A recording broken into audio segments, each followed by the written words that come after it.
That one.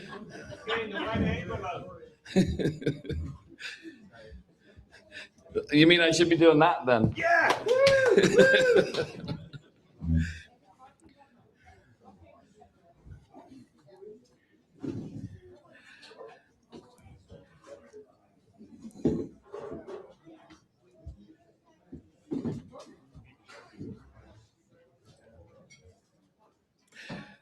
Good evening, ladies and gentlemen, and welcome.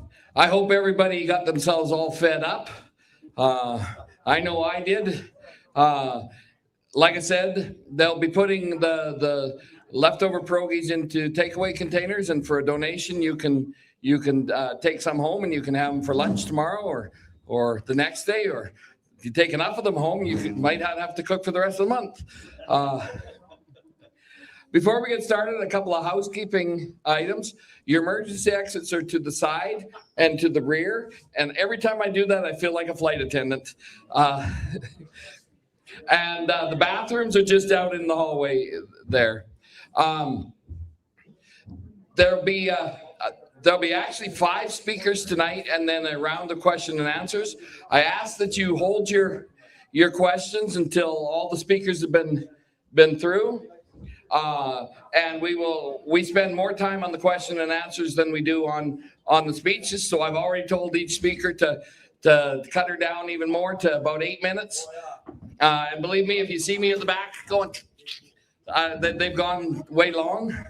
But our very first speaker is from this area. He is a cartoonist, a comedian, a songwriter. What other flowery things can I say about you? Without further ado, I'd like to introduce Mr. Ben Crane.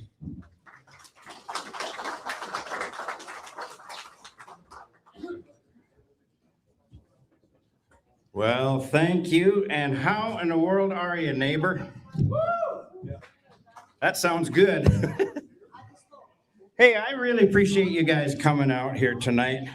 I'm just going to undo this because I know one of us is going to start walking, and it'll probably be me. We've specifically designed these evenings. We've been doing this for several months now, and we're planning on doing this right up through October. And we specifically designed these town halls to be a place where your voice can be heard and your own opinion, and we can have civil discourse. We actually invite people with differing opinions to come on out. And I love the idea of just being able to talk about it instead of throwing mud at each other. That's just crazy. So we do want to talk. So we want to thank you guys so much for coming out, even the people I know. I love this. I feel like y'all are neighbors, so I appreciate. And at these gatherings, I have been speaking on faith, family, and freedom, and the foundational values that have gone and our attachment to the land and all that kind of stuff. You've seen our grandkids were here; they're headed home. They are 6th generation on the family farm, and we have a close connection to the land. And I know that's Alberta to us. And all these are values that I believe Alberta, by and large, has always stood for. But another basic building block just hit me the other day. They've been tickling both of my brain cells. I got one on each side, and they actually synapsed and sparked, and there's some smoke and a bang, and I had a thought. Identity. That's what I want to talk about tonight. We're all designed right from the start to identify with something that's much bigger than us. We join clubs of common interest. We root for the Flames. There we go. We just naturally look for something to be a part of, a tribe. That's an identity. When I was born, way back in the 1900s, I was given a name of my own. And then I was given the family name. I joined the Crane clan. We moved to Alberta when I was 2, and we joined a nation that was much larger than our family. And at that point, Canada became our new identity. It was a country that was revered and respected worldwide. was a huge part in the force in the freeing of Europe in the Second War. We visited Dominica, a little Caribbean island, a few years back. And when they found out that we were Canadians, they said, "Oh, we love Canada." They said, "You guys built hospitals and schools for us when we were devastated by a hurricane a few generations back." We had an identity as Canada. But about a half a century back, the leaders of Canada started changing that. I got to read half of this because, I just wrote it. I haven't mesmerized it yet. They decided, those new leaders decided that we are now a multicultural country. And that sounds really good at first. Sounds like very inclusive. But what it really means is that we don't have our own identity. We are instead a conglomeration of many other identities. So when you immigrate here, you didn't become Canadian. We had instead you retain all your cultural heritage from the place you just came from, both good and bad. So we had pockets of this, pockets of that, but nothing Canadian.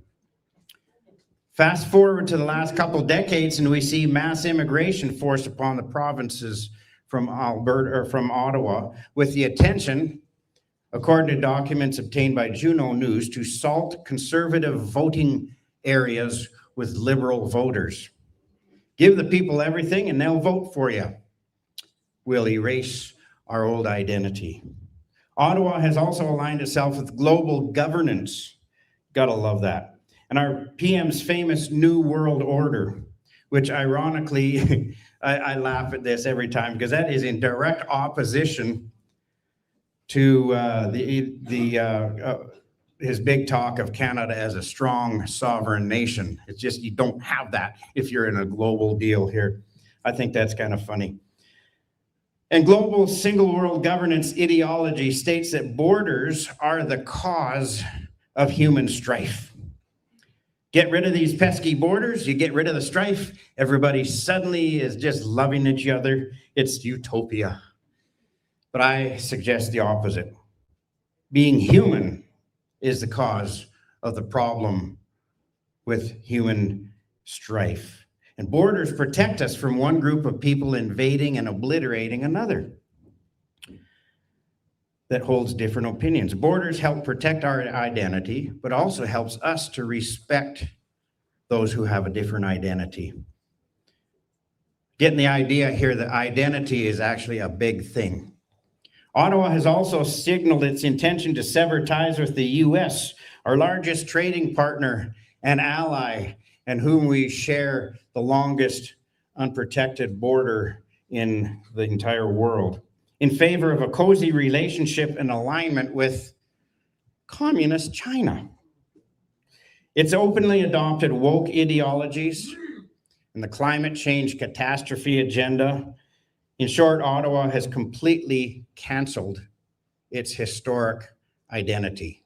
It's changed it right underneath of us. And Eastern Canadian voters have consistently agreed with this direction by continuing to vote them into office, while us Western voters have absolutely no say west of the Ontario border. They have intentionally changed our identity, and they made it very clear that this is the direction they are hurtling towards, full throttle, full intention. Now, this is the part that really kind of has me baffled. It's the opposition to Alberta independence by conservative voters, our neighbors, our friends, our family. It really has me baffled, but because it appears to me that we actually have the same goals by and large. We want to be proud of our country. We want to honor the vets who have given their lives for the freedom and the values in the identity that we have. We want to have a safe place to live and raise our children the way we want to raise them. We want to be free to be ourselves and to thrive. I love that word. It's totally opposite from survive. Thrive means, man, you are just given in there with everything you got without being controlled and censored. We want to be free to hold and to voice our own opinions and practice our own faith. We want our vote to actually count. We want a fiscally responsible small government with that pesky little thing called moral integrity. We share so many goals, even though we disagree on how to achieve them. And we have to realize that unity is not sameness. Those are two different things. Unity is actually making the intentional decision to work together towards those goals in spite of and even embracing our differences. So my question to you, my fine feathered friends, what kind of a country do you want? That's something we have to think about. Do you really want the direction that Ottawa has been taking us for a good half a century, specifically the past decade? Or do you want to retain the culture and the core values and beliefs and identity that Alberta was founded upon more than a century ago? And that's what I'm fighting for my family, my kids, my grandkids, my neighbors, for you. For the very first time in the history of our province, all the way back to 1905, we will have a say in how a new country of Alberta will run, free from the control of a hostile federal government. The referendum will afford us the privilege of having a direct say in how we want to be governed. This is hope. This is something to look forward to. And I think this may be the only time we have a chance to do this. We need a new border to protect our identity and help us respect the others without feeling that it's forced upon us. That is, to respect Canada's culture and people, let them have it. It's different from us without Western Canada being forced to conform to that. That's what it's all about, is respect. So I say, let's build a country that honors family and faith and freedom. And the only way to accomplish that, I have looked and studied. The only way I can see to accomplish that is to separate from Canada. That way we can become respectful business partners and friends and still maintain who we are. It's our identity. They changed identity. We haven't. The only way to predict your future, folks, is to write it. So I'd say let's grab a pen and take back our identity.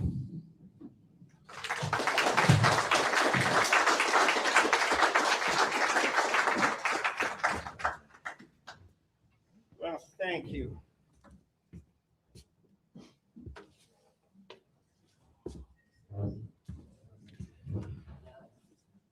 I feel kind of funny being a part of this outfit because we got guys with really big brains. I have 2 cells. I told you about them already. And all I know is art and music. And we got constitutional lawyers. We've got people who've been in politics their entire life. They were born in it. We've got all kinds of people and me. But maybe I can represent you, the common man. Maybe I can be the Merle Haggard of the unit. When they asked me to join Shane, who the fella was up here, he's our boss. And he's the one who told me, he says, well, you can just write a song. That's all you got to do. Yeah, right. But I went home and I could not get that idea out of my head. So I wrote a song and he asked me to be singing that. And then a couple of weeks later, there's a different one after I was doing a whole lot more studying and checking out the history of where we come from. So I had the first one here is called My Alberta Roots Run Deep. And I hope you like that one. Can I have some monitor, please, Max?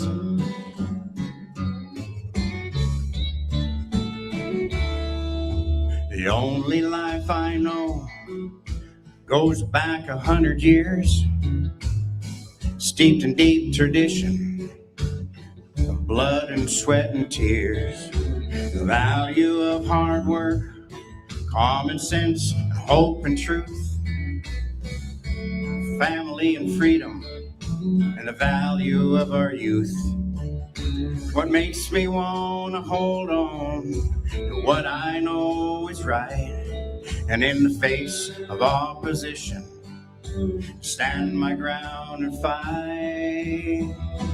My Alberta roots run deep. It's in my blood, in my bones, it gets stronger every day.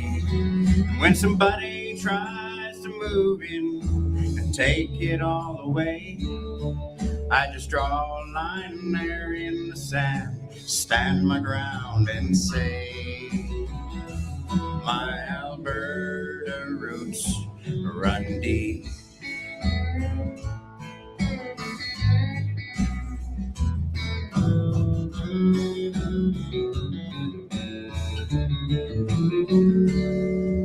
It's living on the land, watching life come and go, working hard and playing hard through sunshine and in snow. We don't really ask for much, 'cause we know that God provides and has given us all the tools we need to enjoy this life and thrive. So what makes us want to hold on to what we know is right, and in the face of opposition, stand my ground and fight. My Alberta roots run deep. It's in my blood, in my bones, it gets stronger every day. And when somebody tries to move in and take it all away, I just draw a line there in the sand, stand my ground and say, my Alberta roots, you can't hide them, they define us. They made us who we are today, and when life's this good, you just don't throw it away.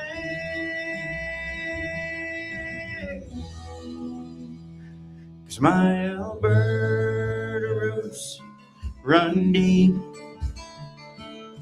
You can't dig them up or pull them out, they grow deeper every day. And when somebody tries to move in, tear it all away, I just draw a line there in the sand, stand my ground and say, my Alberta roots run deep,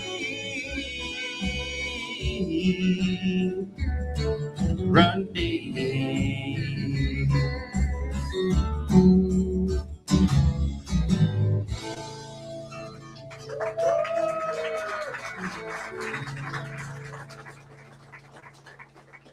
Well, thank you so much. No, I already sung it. Here's the next one here.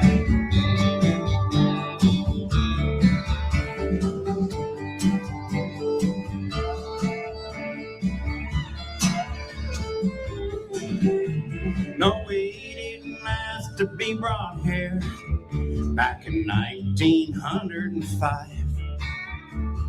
We was just fine, spending our time to mind our own business and thrive. But the East had different ideas. We was too good a deal to pass up. They saw what we had and they wanted it bad, so they signed us up there on the spot. They said, we'll call you Alberta, land of big sky and big dreams. You do the work, we'll take the pay. That makes us the ultimate team. Well, we realized that we was a peasant. This arrangement just couldn't go far. They said, you feed the cow, we may allow you to take a small sip from the jar. Things just got worse as the time flew. The feds kept us stomping our necks. They take all our pay, keep our assets at bay. The whole thing's become a big wreck. Say goodbye to old Alberta. So much for all of our dreams. We're told what to think. Election day stinks. They've given up all of our dreams. So we've had it, we're at it. Just want to move on and take back what's ours from the start. We ride a new horse and we chart a new course. Thank God we'll be finally free. Raise a glass to old Alberta, land of big sky and big dreams. We're finally free to be who we should be and rid of the liberal schemes. Yeah! So let's break the chains and be free again. Thank God that we're finally free.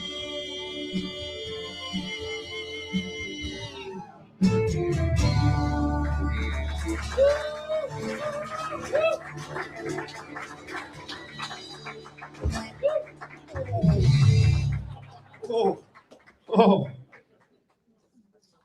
Well, I really appreciate that a whole bunch. It's straight from the heart. We got the next guy coming up here. This guy's no stranger to us. We've been really enjoying getting to know him. He's started out as a city feller, but we brung him out into the country. He was a mayoral candidate for Calgary, actually. And he just loves Alberta with everything he's got. Ladies and gentlemen, would you put your hands together for Zane Novak.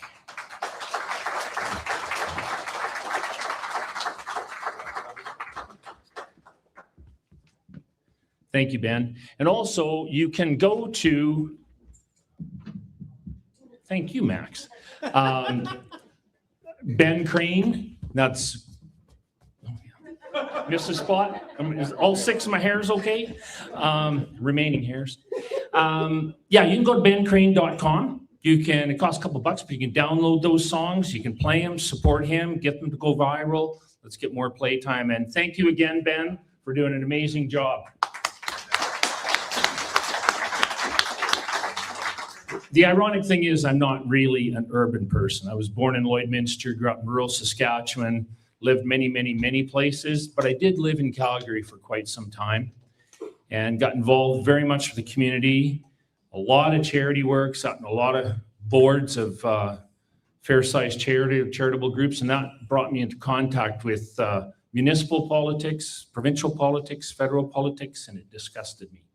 And that's what got me motivated to try to do something. So yes, I did run for mayor in 2021, and I could write books about that. And I loved Canada. I've lived many places in the States. I've lived in Mexico. And every place I went, I always appreciated it for what it was, because it's people's homes and they have different traditions and different values, but they're unique and amazing in their own ways. But I was always so happy to come back to Canada because I always thought Canada was the best. But it's not the Canada that I was born into. It's changed. It's changed dramatically from when I was a young man growing up in this country, where there was opportunity, where there was some freedom. We had a lot of really positive things to what it is now. And like Ben mentioned, you know, on October 19th, when we vote, if you vote against separating, it's just a vote based on nostalgia of a country that will never come back to the way it was. We've passed a fulcrum point, and I often say that Canada has become a failed state. And it hurts me to say that because I was such a devoted Canadian for so long. When I traveled all over the world, I always wore a flag, a little flag, so people wouldn't mistake me as the ugly American tourist, because we had a good reputation. But we've passed the fulcrum point. You can look at our economics. Our GDP per capita, you know, is, especially in growth in the last 10 years, it's like the lowest of the G20. If they're reformulating the G7, the G20, we probably wouldn't even qualify to participate. You look at, you know, we used to laugh about places like Alabama and Georgia. Well, the Canadian GDP is about $60,000 per person. Alabama is like 72,000. Georgia's 82,000. Alberta leads the way in all of Canada at 79,000. And then Saskatchewan, BC, and all the rest are in the negatives. It's really the West that's, as per usual, pulling more of their weight than anyone else. We can look at our unemployment numbers. Youth unemployment in many areas in Canada, it's 20%. But yet, guess what? We have a temporary foreign worker program. So the current government in Alberta, the UCP, they did a dive into that, what the numbers were for 2024. What temporary foreign workers brought into our economy and what they took out, what it cost us. Well, temporary foreign workers in 2024 did over 35,000 doctor and hospital visits. That cost us $400 million. There are over 45,000 children in public school systems from temporary foreign workers, and obviously their first language isn't English. There's over 45,000. That has cost us $600 million. There's another $100 million that goes directly towards supporting daycare for them, other social services. That's over $1 billion. It's $1.1 billion.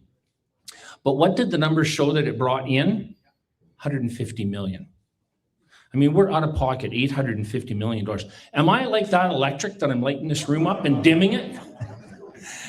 So I mean, that's just one of the things. You can look at our healthcare. Oh, we're really getting fancy now. You can look at our healthcare. I mean, our wait times have become unbelievable. If you go to a hospital, a city hospital, it's days. In Edmonton, just a few days ago, another person died in the waiting room in a hospital. This isn't the things that we used to have. That's not how it used to be. I moved out of Calgary to Sundre. It took me 3 years to get a doctor. And I never go, but I need it for my medical, for my driver's license and that. Unbelievable that you can live in this Western Canada for 60 some years and you can't even get a doctor to sign off on your medical for your class 1. What are our children facing if that's how we're feeling it? You know, most of us are in my age demographic, late 30s. And we already, most of us, you know, we've kind of built ourselves a secure life, our home and everything. What about our future generations? That's why I'm up here. I'm not up here for myself. I'm up here for my children.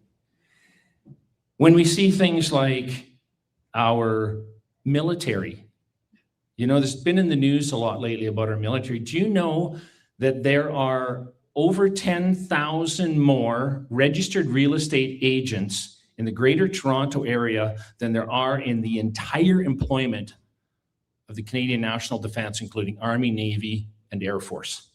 There's about 75,000 real estate agents in Toronto, and there's about 61,000 members of the military, including clerks, mechanics, cooks, pilots, janitors.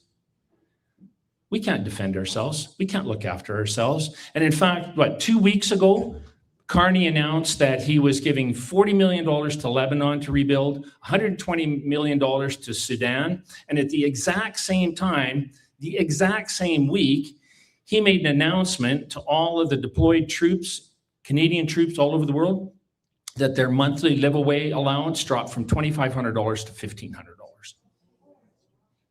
We're a failed state. And then you think, well, you know, here we can fix this. We can fix this from the inside. But that's been a bit of the problem with Alberta from day one. I was very involved in the oil and gas industry, and I was always trying to bring new technologies in, you know, to help with the environment, but to help with profitability and all of that. And I was downtown Calgary all the time dealing with engineers and everything. And I've always said for the last 25 years, there should be a sign when you come into Alberta. Welcome to Alberta. We've always done it this way.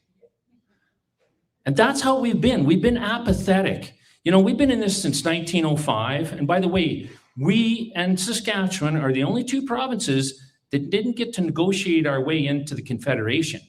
We were annexed. It was just told to us, you're now in. And in fact, our first premiers were appointed by Ottawa. Liberal Ottawa appointed our first premiers. We didn't get to vote them in. And what have we done as Albertans? Whenever we get taken up the tailpipe from Ottawa, what do? We just go, well, we'll just work harder. And this is where we are, apathy.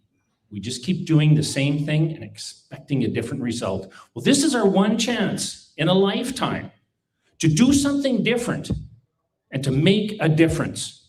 This will never come around to us again. Things have lined up now. You can see the corruption in Ottawa. It's always been there, but now it's just exploded. We finally have an ally to the south who supports this. And if anybody wants to talk about the 51st state, when we do the question and answer period, I'd love to talk about that because that's not an option.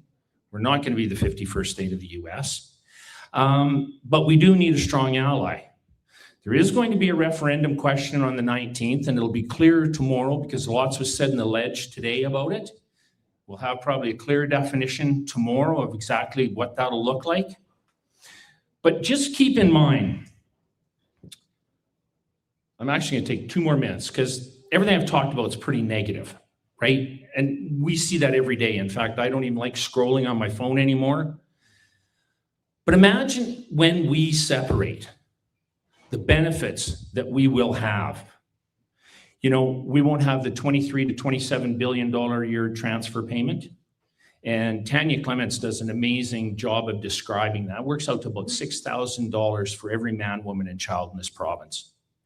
And if you were to pay that out in $20 bills, it would fill about 58 sea cans of $20 bills. That's just a transfer payment. What about what we overpay in federal income taxes? We have the highest median income of any place in Canada. Well, we're usually $20 billion that goes to Ottawa and doesn't come back. Some comes back. Education, health benefits, always has strings attached to it, mind you, when it comes back from the feds. But there's about 20 billion that doesn't come back.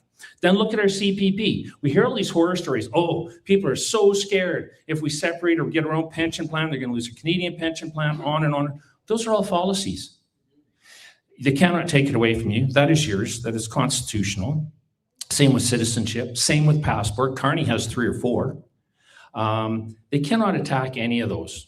We can build our own. And in fact, to talk about the Canadian pension plan, when it was being drawn up, Ontario was the one that was hesitant to sign because they felt they were the big economic engine of Canada, and they thought they would be paying the biggest bill. So the only way they would sign off on CPP is if there was a clause in there that said any province at any point in time can withdraw from CPP as long as they can. I can't remember if it was in 12 months or 24 months. They have to create their own pension plan that equals or betters CPP because they want to protect the residents, which is a logical thing. That's a good safeguard. And the other clause was if that province, because Ontario is thinking of themselves, has overpaid, they get to claw back their total overpayment with accrued interest. Well, guess who paid the bill? Alberta. So as of a year ago, our overpayment was about $331 billion. With interest, that's over $400 billion.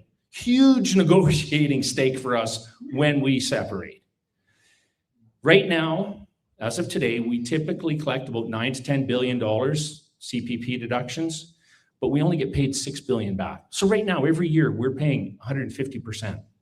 So just with that alone, think how much more we could benefit our seniors or start to build our own war chest. Quebec, they never signed on to it.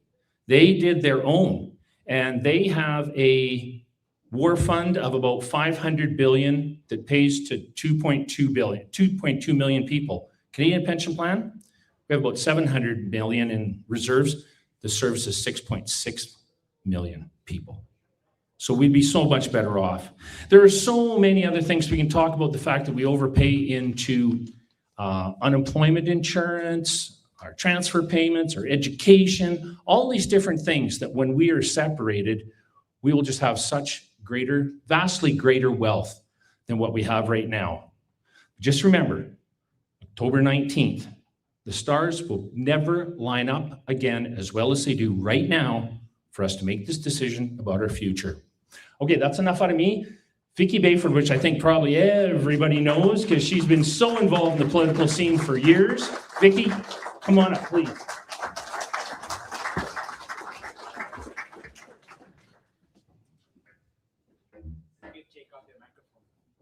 I'll just, there we go. I'm a little shorter than everybody else. So, yeah, my name is Vicky Bayford. I've been involved with the independence movement, I guess, since about 2020. And I've just never stopped. I kind of one day decided that this was the only path that we could take. But I've been through lots of ups and downs in this movement. I've worked with lots of different people across this province trying to forward this really important initiative. And so today I'm going to kind of change it up a bit. I'm not going to go all political on you today. So I had to write something down here. Usually I kind of freelance it, but today I just wanted to give you guys a really solid message, because one of the things that I'm seeing now is, we've gotten this far, we got the petition done, regardless whether it was canceled out or whatever, we still did it. I bet you lots of people, how many people in this room actually were canvassers? Yeah, so, countless hours were put in by Albertans, and it does matter, and I so appreciate and put my hat off for all of you people, because you guys are really my heroes. So right now, yes, thank you. So across Alberta, people in the independence movement come from very different backgrounds. We're ranchers, tradespeople, business owners, Indigenous communities, newcomers, parents, students, seniors, conservatives, libertarians, people of faith, and people who simply feel unheard. Yet movements fracture when people begin seeing labels before they see each other. Tonight, like I said, I don't want to talk about politics. I want to talk about people.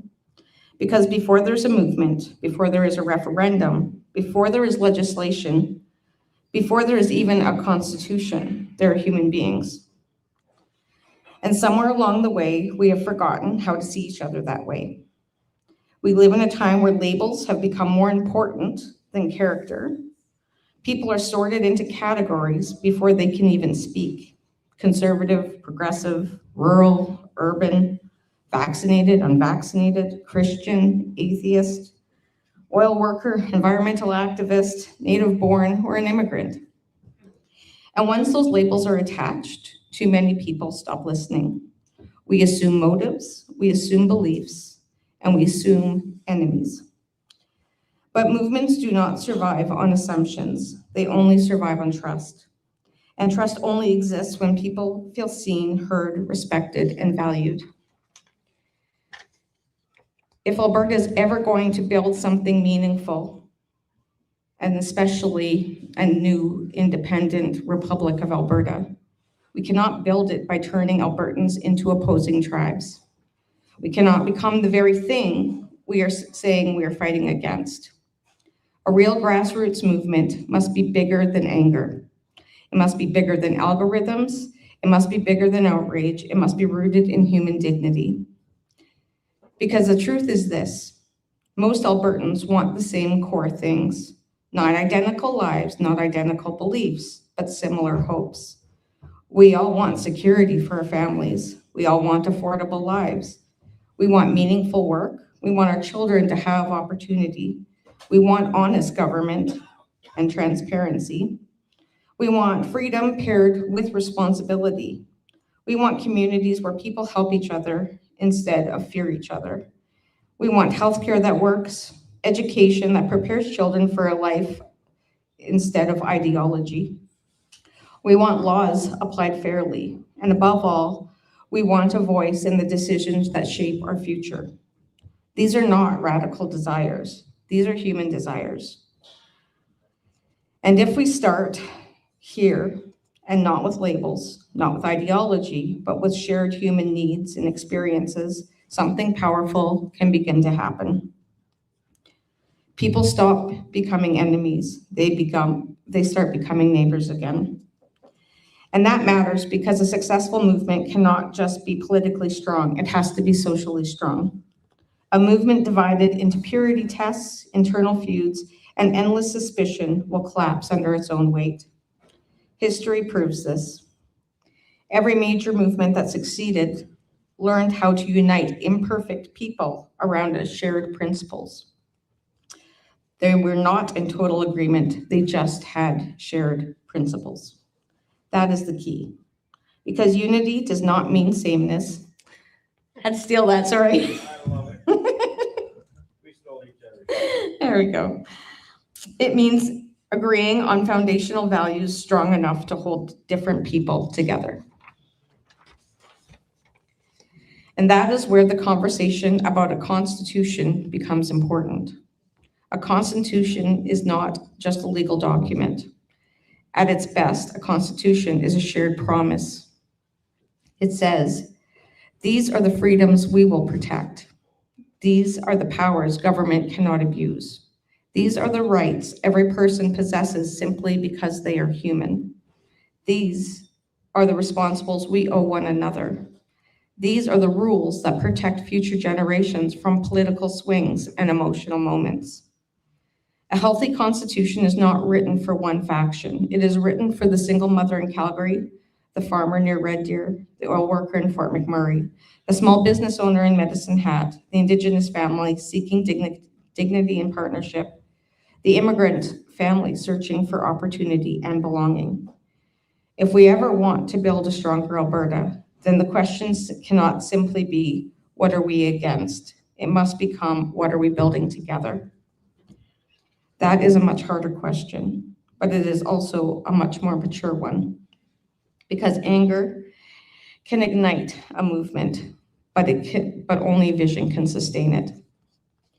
So how do we create a cohesive movement? First, we stop treating disagreement as betrayal. No movement made of human beings will ever agree on everything, and that's okay. Healthy societies are not built on conformity. They're built on respectful debate inside shared boundaries. Second, we need to create spaces where people can speak honestly without fear of humiliation. People shut down when they believe one wrong phrase will make them an outcast. And that is more true than ever in today's generation and today's society. A movement that destroys its own people over imperfect wording will eventually destroy itself. Third, we need leadership rooted in humility. And I'll kind of stop there a bit just to kind of elaborate on that, because, we all have to take personal responsibility in leadership. We're all leaders of our household, leaders in our community. We're all leaders, and we all have to start acting like we are if we really want this to happen. So, like I said, third, we need leadership rooted in humility, not ego, not celebrity, not endless infighting for control. Leadership should unite people, calm tensions, and remind everyone of the larger mission. Fourth, we must learn to listen to concerns we do not immediately understand. Sometimes people are just afraid. Sometimes they're angry. Sometimes they feel abandoned. And underneath that emotion is usually something deeply human.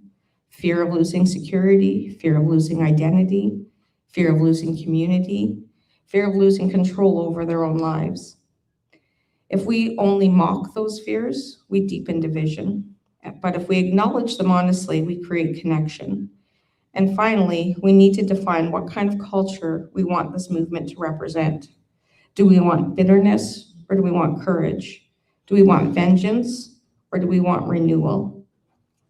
Do we want endless division, or do we want a province where people can disagree politically while still recognizing each other's humanity?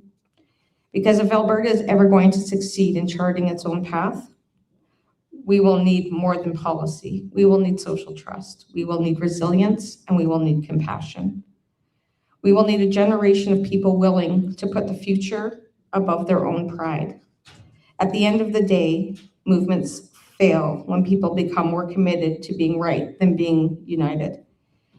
And they succeed when ordinary people like us decide that their common humanity matters more than their differences. So tonight, I want to leave you with this thought. Before we build a new political future, before we debate systems and structures, before we write laws and constitutions, we must first rebuild the ability to see each other as human beings worthy of dignity and respect, because a free society cannot survive without it. It begins when people choose to look past the labels and remember we are neighbors first, we are families first, we are Albertans first. Thank you guys all so much.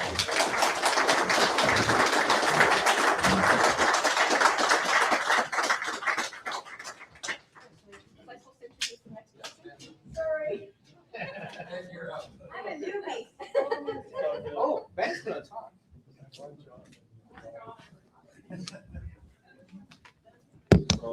I'm just going to unplug this. Thank you. Well, good evening. My name is Ben Trudeau, like on the flags. And yes, I'm related, but only like 13 generations past. We meet in 1647 in Montreal. Our ancestors meet there. But yeah, I come from Montreal, born and raised there, and I was born in a very political family, not because of my family name, but because of the job of my dad, who was a speechwriter and a PR guy, very much involved in the referendum movement of 1980 in Quebec. One of my oldest memories is my dad holding my hand while talking to René Lévesque with all the flags at the Montreal Olympics before Lévesque became premier.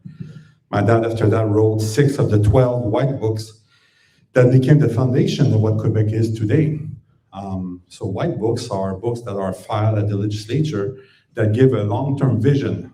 So when there's a change of government, as long as they do not change the white books, this is the vision. This is what the future of what society wants to be. I joined the Young Liberals when I was 14.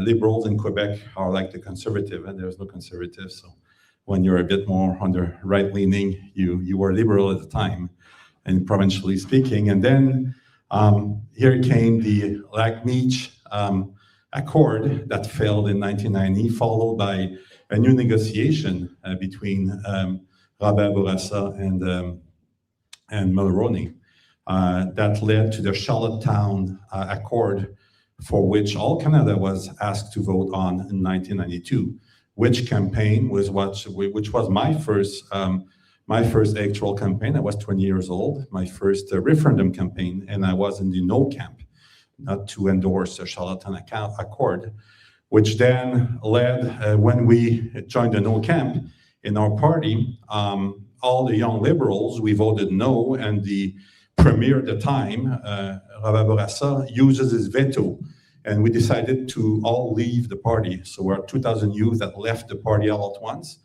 and created the no camp. And after that, we created a political party in 1994 named the ADQ, Action Démocratique du Québec. I was candidate at the first round in the Brome-Missisquoi, which is in the Eastern Township. And my leader, Mario Dumont, was elected in his riding.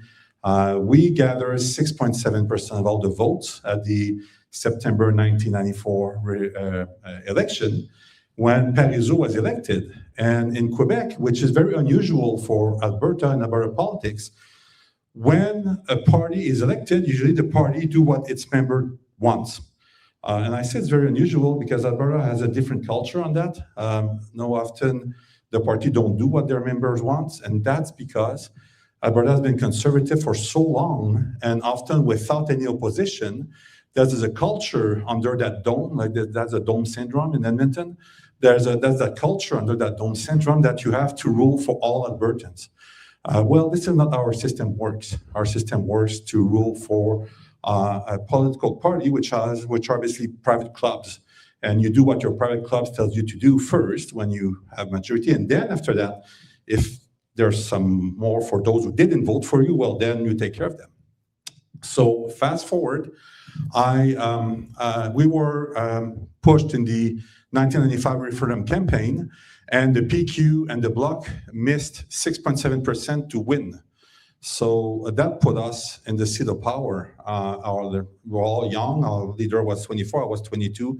We're about 10 volunteers, like in any organization. Very little participant, like gets the job done every day. And we end up sitting at the table, and we are the one that carved the question of the 1995 referendum. Which question was not on separation, because I've never been a separatist. I'm still not a separatist. I will explain you why. So The question was, do you give the mandate to the Premier to negotiate a new deal with Ottawa? And if it fails, then we separate. That was the 1995 referendum. That referendum had a participation rate of 95%. There are some polls in Montreal where 100% of people went to vote. 100% of the voters went to vote. And we lost by 54,000 votes because the Liberals cheated, because they always cheat. That's what they do.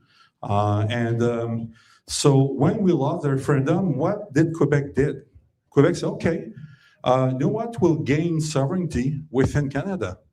And what they've done, they reframe and they sit back, they sit down and they look at the Constitution of Canada. And they say, how can we piss off Ottawa with that document every day of our life? And that's what they've been doing since 1995. Aujourd'hui, Quebec has 38 embassies across the world. They're on the embassies. When you live in Quebec and you go to Paris, you don't go to the Canadian embassy, you go to the Quebec embassy in London, in Washington. Quebec deals all of their economic dealings across the world. Quebec has 2 representatives of the UN, not under Canada, under Quebec. Quebec, and all that is constitutional. Quebec controls its own immigration. Quebec takes its own tax since 1957, controls its own pension since 1965. As Zane said, the Quebec pension fund is 3 times more performant than the federal fund, the CPP. You know that Quebec owns more real estate in Alberta than the Alberta government. The Cross-River Mill, it's owned by the Pension Plan of Quebec. The outlets at the airport in Edmonton, owned by the Pension Plan of Quebec. Quebec owns about 10 million square feet of towers and offices in Alberta. So I'm here to tell you a story. And I decided to write a book about that story, about the real story of Canada, about the story of how, as a province, we have more rights than any US state. And we have the right to collect our own tax. We have the right to get Ottawa out and force Ottawa to give us all the money we pay to them. So Quebec, every year you file 2 tax reports, one for the province, one for the federal. But the government of Quebec look at the federal tax that is paid, and then there's about 600 bureaucrats. Their job, year long, is to cross the river in Ottawa and say, you know what, Ottawa, we pay you $1 billion for that service. I think we can do it for $750. Give us back $250. And that's their job. They make sure that they get 100% of every penny goes to Ottawa, goes back to Quebec. Now, the equalization. I know this is a big subject here. First, we have to look at the population. The one that benefit the most of the equalization is Newfoundland, Nova Scotia, New Brunswick, and PEI. They are the winners on equalization. They are the one that will never vote against it. Not Quebec. No one, Quebecers don't even know that equalization exists. You have to know that 52% of the Quebec population today don't speak a word of English. They don't speak English. They don't read English. They don't know anything about English. So they are a bit like prisoner of their own society. They have their own language, but at the same time, they have their own media, their own narrative. And in Quebec, nobody knows that. So why am I saying that? It's because I believe they can be our best ally to get out of there. Quebec will work with us anytime on separation and on pissing off Ottawa, because they don't care about equalization. They really don't care. You know what they've done in 1998? So after the referendum, we were thinking, how can we become sovereign within Canada with that constitution? We say, you know what? We're going to privatize all the thing that is calculated in the perequation, in French is péréquation. In equalization, we will privatize all these crown corporations to remove them for the equalization. So right now, Quebec receives $4 billion more than they should to start with, just because Hydro-Quebec is a private corporation. We can do the same. We can collect our own taxes. We can privatize our current corporation. We have one organization here in Alberta that collect all the royalties of our tax and oil. And us at Alberta, we're not even proud enough as Albertan to keep the money here. Every Friday afternoon, all royalties of the province are deposited at the CIBC in Toronto. Why isn't it deposited in ATB and the 13 credit unions that are under provincial regulations? In Quebec, there's one credit union named Desjardins. It's the largest cooperative in North America. 7.8 million out of the 9 million Quebecers have an account at Desjardins. So when Quebec deals for its finance, it stays there. When Quebec pays its insurance bill, it stays there. And this is the culture we need to develop here. This is what we need to do. And now, of course, when I listen to, my Alberta route don't run deep personally. I moved there I was under the first Harper government, and I was sent on a mission in Alberta, and finally I decided to move here. But I am an Albertan. I moved there as a bachelor. My wife is born and raised in Alberta, third generation. My youngest one is sitting there, Joel. We have 4 kids, all born and raised in Alberta. And I can tell you that I'm a fierce sovereignist. So my message here tonight is that whether anything happens on the 19th, the work is the same. We need to take control of our money. We need to take control of our immigration. We need to take control of our health entirely if we want to. All these are constitutional. All these are choice. We don't need a referendum to do that. We don't need anything. We need courage under that dome in Edmonton. We need a party that is willing to absolutely rule for Albertan. And the only thing we need to create all the structure that Quebec has is a raise a hand in the legislature. That's it. You know what? Quebec kicked out the Crown. Quebec, like in the same day that we had the Bill 1 under when Dan Smith became premier, that first legislature, Bill 1 was a sovereign Alberta within United Canada. So she said to Ottawa, listen, look, I can bark. Bill 2 was to add conditions on getting out of the CPP. So basically, what's the message? She said right off the bat, she said, you know what? I'll speak loudly, but keep the money. That's the message we sent to Ottawa. And now we need to revert that. We need to use that, what's happening now. We need to go out and vote boldly for separation. I'm not a separatist. It might sound crazy a bit what I'm saying, but you know what? Again, the result is the same. We need to start taking what is ours based under the Constitution, because we are under the same rule as Quebec. And everything that Quebec does, we can do. And even more, if we start doing everything that Quebec does and then we start barking, well, we can just say, well, remove the right to Quebec to do the same and make sure that they will shut down. So that's my message today. And I believe that we need 2 things. We need a vision. My vision for Alberta, I wrote it in there. I see Alberta where we annex the Northwest Territory.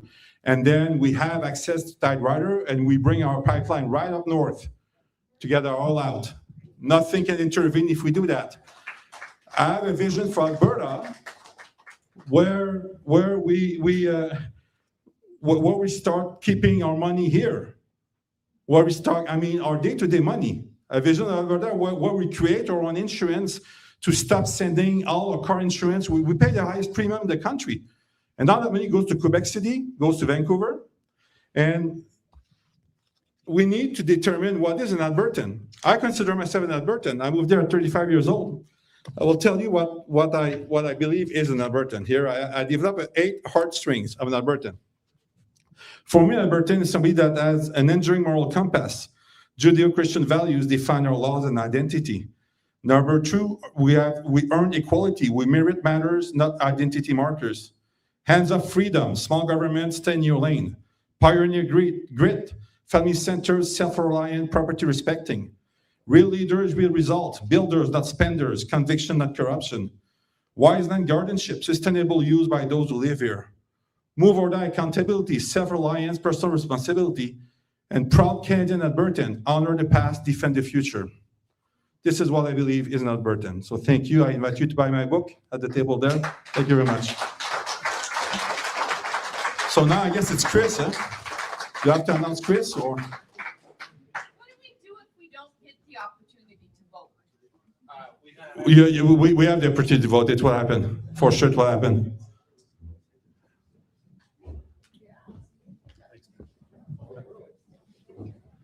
So I second that. You should definitely buy his book.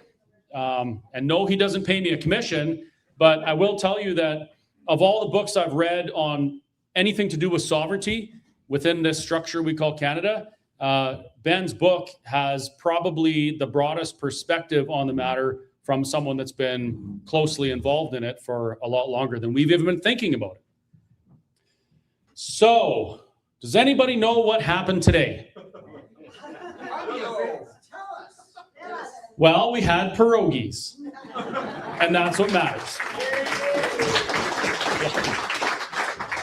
No, so today, as I've been kind of working on pierogies and watching what's going on here, I was on social media a little bit, and I've seen a few clips of things that come out of the Legislative Assembly, some stuff out of the committee that was deciding about the referendum question and the petitions and these things. And I'll tell you, it is an absolute gong show right now. Like, the internet is on fire. The NDP, actually, I think the NDP's hair is on fire, and it's actually heating up the internet. But it's pretty wild. And if you look, I saw a poll today, another one in a Red Deer Advocate, asking, do you agree that Alberta should become its own nation or something like that? And it was heavily favoring the yes vote. And, you know, we're seeing that all over the place. In the practical application of what people actually want to see for Alberta and for Albertans, we are seeing a very strong lean towards independence. That's no secret. And of course, it's going to be different in the cities. You know, downtown Edmonton, probably not going to see that. Downtown Calgary, probably not going to see that. But everywhere else, we're seeing that in one way or another. And now our legislature is like imploding talking about this question. And it really makes me wonder, if we live in a democracy and the whole idea is that people's voices matter, we listen to people, we ask people what they want, and then we do what the majority wants, why are people so emotional over this particular question? Do you agree that? Would you like to do this? Would you like to do that? I've never seen a movement where the whole purpose is to completely shut down the conversation, to prevent the conversation from being had in the first place. That's where we're at right now. And in that legislature, I'm not sure exactly what happened. I heard that something was said that shouldn't have been said yet. The committee hadn't voted on what they wanted to do, and there was some announcement. The formal announcement is supposed to be tomorrow. But at the end of the day, tomorrow, we're going to know what that answer is. We're going to know what the specific question is going to be. And there will be a referendum, one way or another. Now, here's the part you might not want to hear. The referendum that we're going to get might not be the one that we want. It might not. We might not get the question that people stood outside in the middle of winter, standing in the cold, getting people to sign the petition to compel the government for that specific question. That might not happen. There's a multitude of reasons why. I don't believe that it has much to do with the will of the politicians, because I think if the politicians right now could just put that question out and it be from the people, they would do it. Because the alternative is it makes them politically uneasy, right? Because our governing party, the United Conservative Party, is the membership of that party is largely independence-minded Albertans. That is true. We've seen that over and over and over again. But the problem is, a lot of the people that we have put our faith in and elected to govern, to be legislators, to be MLAs, they don't agree with us.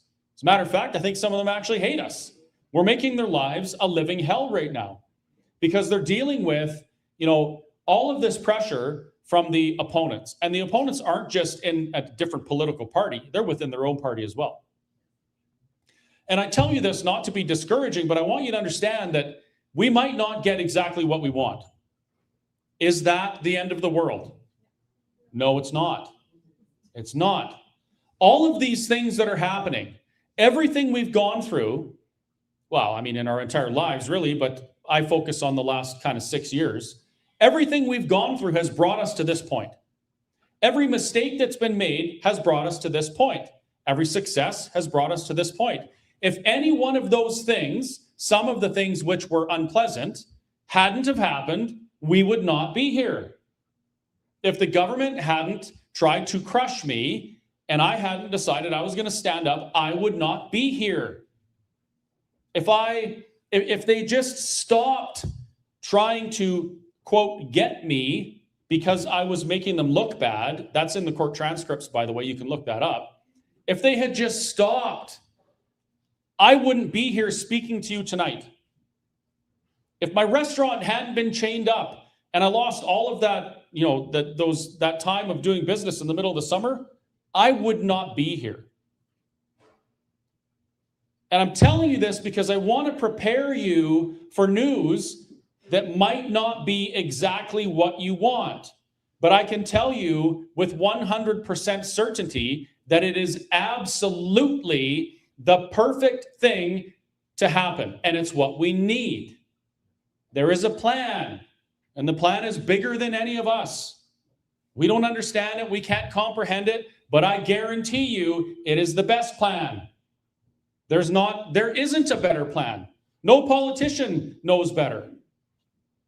No political party, no political activist, no overweight burger flipper standing on a soapbox talking to crowds of people knows better than the plan with a capital P.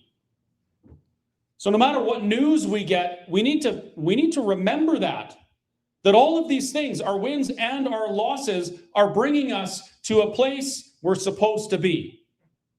Maybe that place that we're supposed to be in October is a referendum that many of us would consider kind of a garbage, nothing burger question. I lovingly refer to that as the Lukasic question. Do you agree that Alberta should remain in Canada? If we say yes, nothing happens. If we say no, nothing happens.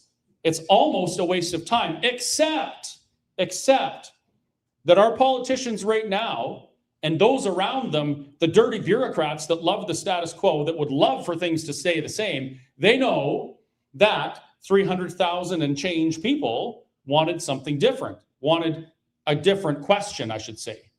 And they also know, they are acutely aware that that number is not necessarily reflective of the number of people that want that outcome.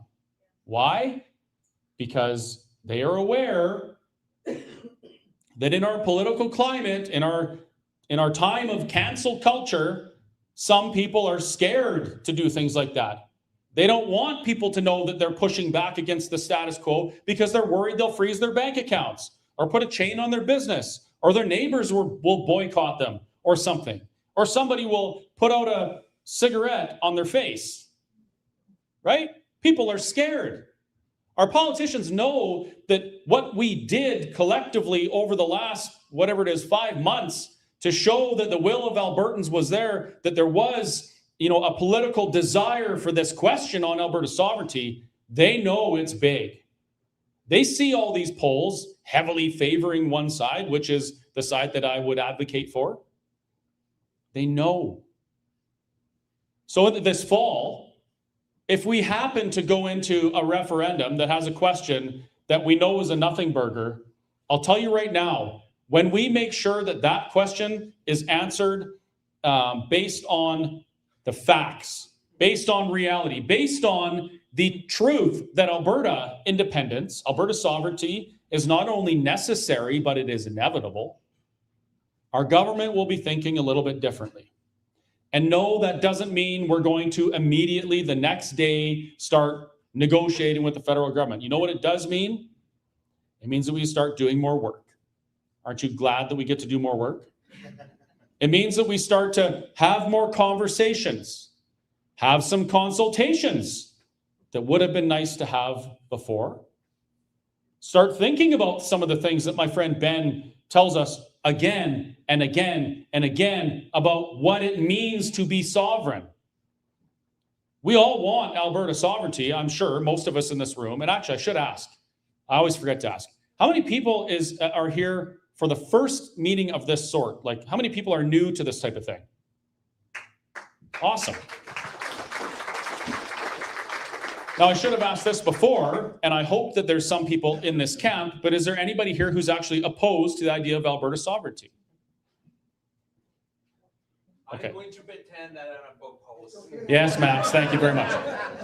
Thank you. The reason I ask that is because what I've been seeing over the last 6 years is these rooms growing and growing and growing. And I don't mean just in numbers, but I mean in the number of people who are interested in this conversation. The number of people who are here instead of doing something at home that they really love to do, like, I don't know, for me, I love to mow my lawn. You know, I've been looking at the lawn the last few days thinking, man, can't I just take a vacation so I can mow the lawn and enjoy that? But instead we're here. We're talking about these things because it's important to us and because we know that the conversation's important. We know that it's not just important, but critical. Because if we're going to be asked a question like this, even if it's a nothing burger lookastic question, and we might be surprised, who knows? The answer is so important for our future. Now, our future might not change immediately by January or next June, but we're certainly taking steps that we've never taken before. When in Alberta's history have we ever been given a choice regarding our position within Confederation? Does anybody know? The answer is never. The answer is never. We discovered oil here, 1902 or something like that. Ottawa went, whoa, look at all that money over there. Let's make a province. Legislated us into existence. We never got a say. This year is the first time that we have any type of input on our position within Confederation. And that is a very, very, very big deal, even if it's not exactly what we wanted. And even better than that, our politicians are literally not shaking, but quaking in their boots because none of them have gone through this before. This is new ground for every single one of them, and they don't know how to handle it. Do you know why I'm happy about that? Because that means that this movement by the people is becoming bigger than the politicians can handle. And that's exactly what we need to do.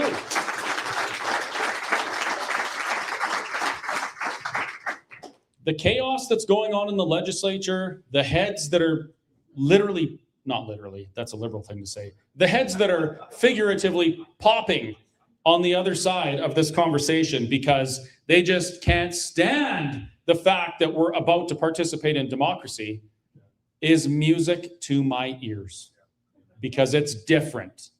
Something is different. We're going down a different path, and that is really exciting. But it's also very motivating because if we're charting a new course, if we're going somewhere we've never gone before, I saw a TV show like that once. That means we have to start talking about these things. We really do. We have to make sure that initiatives like this get to every corner, every town, every city, every municipality in Alberta, and we have conversations about it. Tonight, we took a little bit longer because we had some extra speakers, but we really do want to answer your questions, and we'll go a little later if we have to.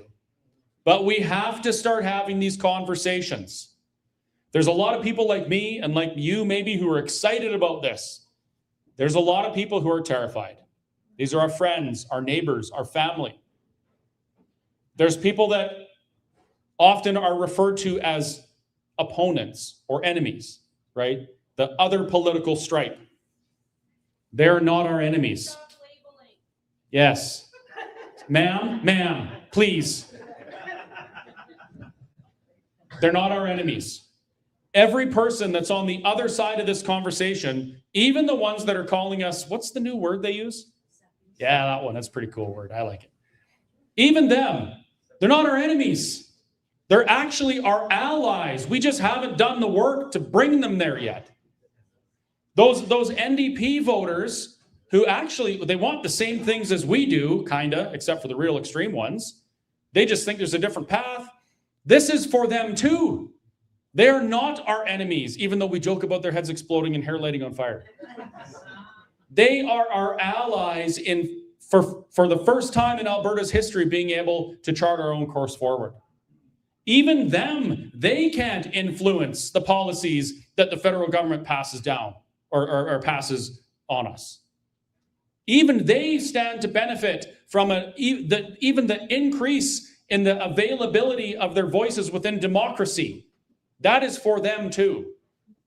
They're our allies. Just neither of us know it yet. And maybe we don't want to admit it. Anyway, that's my message for tonight. No matter what happens, keep your eye on the prize. Where do we want to go? I want to go to prosperity. I want Alberta sovereignty. Independence to me is a tool to get those things. I want to go there.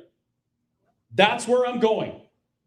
And I don't care what the government does around me. I'm just going to keep going there. I'm going to keep my eye on what I want, on the change I want to see, and I'm going to go in that direction. And if they trip me every now and then, or we get sidetracked from time to time, it doesn't matter. I'm going to look back there and go. And that's what we have to do, regardless of what the politicians do around us. Yeah. So keep your chins up.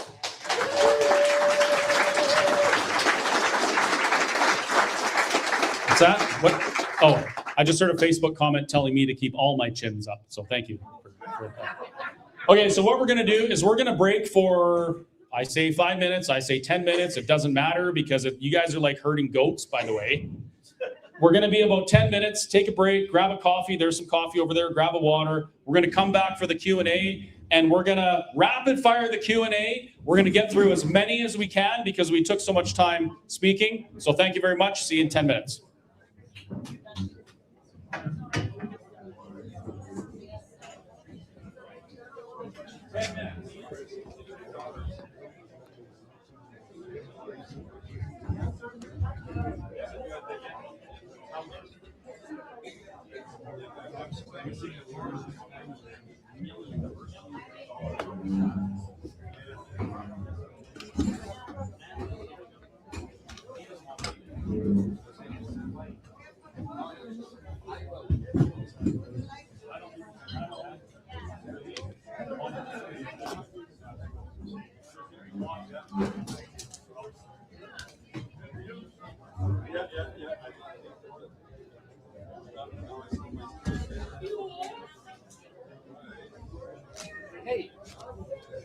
Good stuff, man. Yes.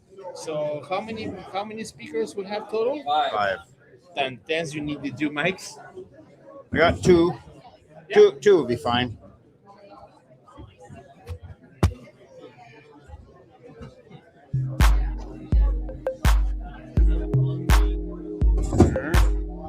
Put on that chair. Yep.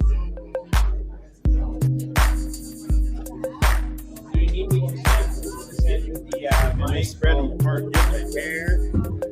Here's the center. Right here. That work? Yeah, those chairs need Yeah. Come in. Yeah, that'll be Nice. Will this work? Or do you need to go back a bit? Otherwise, we're sitting on each other. Yeah, absolutely.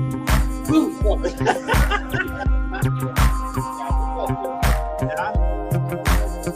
Okay. This guy will be here. This guy will be here. I like the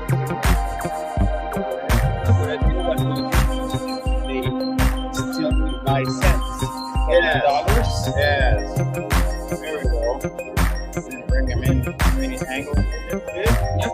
We can see each other. Okay. There's the high top look. There's the guy. Sweet. Want to do something?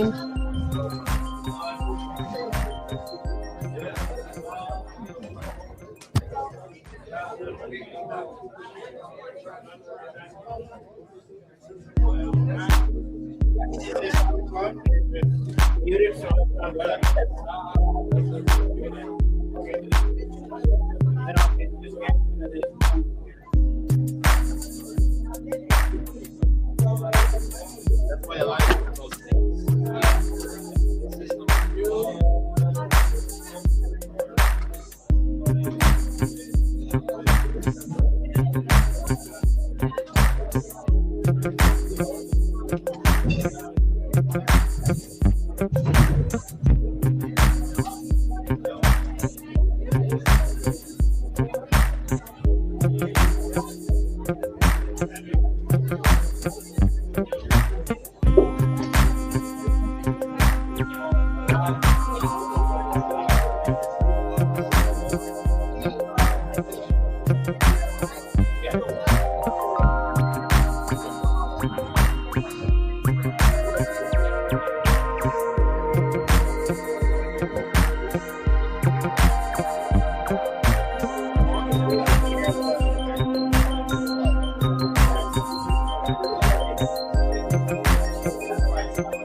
Great songs, sir.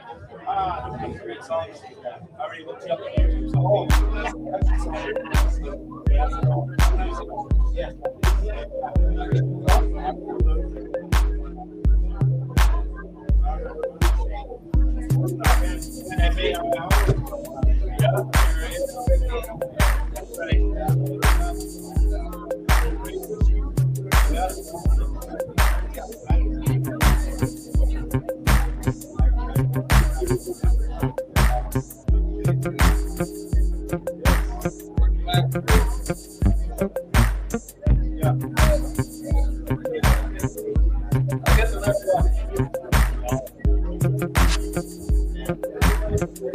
This is the 2-minute warning. We'll get started with Q&A in 2 minutes.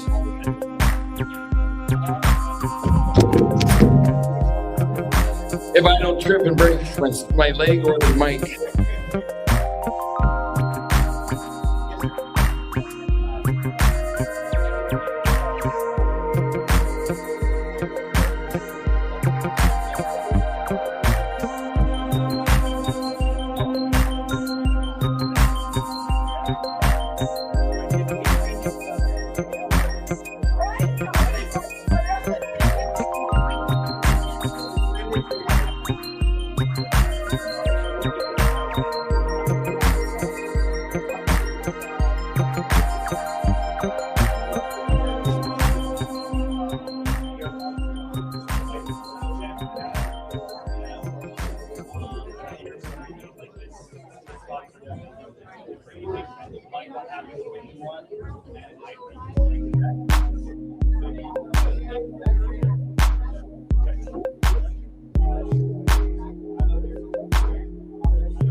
Gentlemen, if you want to take your seats, we'll get started, and I'll get the speakers start headed up this way. In the meantime, I'm going to ask a couple of favors from you while the speakers are making this their way. The first things first is this is funded entirely by people like you. So I've got a couple of gentlemen going around with the donation bins. If you're at all able to put a little bit in there, that is greatly appreciated. If you're not able to, understandable. But it's appreciated if you can. The second thing I'd like to ask you is the algorithms on social media are killing us. We get people telling us they get the poster 4 to 5 days after the event has actually occurred. So if you could go to Let's Talk Alberta, freedomcalendar.net, or the Let's Talk Alberta Facebook page, or the Whistle Stop page, you'll find the posters for upcoming events there. If you could download them, send them to people that you know in the area that they're in, and ask them to send them out to 2 or 3 people. That would be greatly appreciated. It's what I call the shampoo method. A lot of you remember the Clairmont commercial from the 70s and 80s. You tell 2 friends, and they'll tell 2 friends, and so on and so on. So if you could do that, that would be appreciated. The third thing is we've got a bunch of pierogies back there. Make sure you grab some, and if you can make a donation at that time when you grab them, great. If not, grab them anyways. We don't want to have to take pierogies home. And the final thing, on Tuesday night, May 26th, so 6 days from now, at the Lacombe Memorial Center in Lacombe, Alberta, we are having a party, a nice relaxing evening of music and speaking. It won't be the same as our regular town halls. We've got 3 artists, including Mr. Ben Crane, going to be performing, and we've got a couple of speakers. But their messaging will be a little bit different that night. And you'll get a chance for chicken and ribs. So if you go to letstalkalberta.com and go down, click on the poster for the event on May 26th, you can go, it'll lead you through, and you can buy your tickets online for that. And so without further ado, they're all up here, so I will hand it over to them. Thanks, Shane. So just so everyone's aware, notice I'm facing away from you guys. Just so everyone's aware, we're going to answer questions really quickly today because there's so many of us. Oh, yeah, sorry, I'm supposed to be facing this way. So if you have a question, just raise your hand. If you have a question online on either platform, please proceed your question with a bunch of question marks so we can easily identify them, and then we'll do our best to get to them. Yes, even your questions, John Armstrong.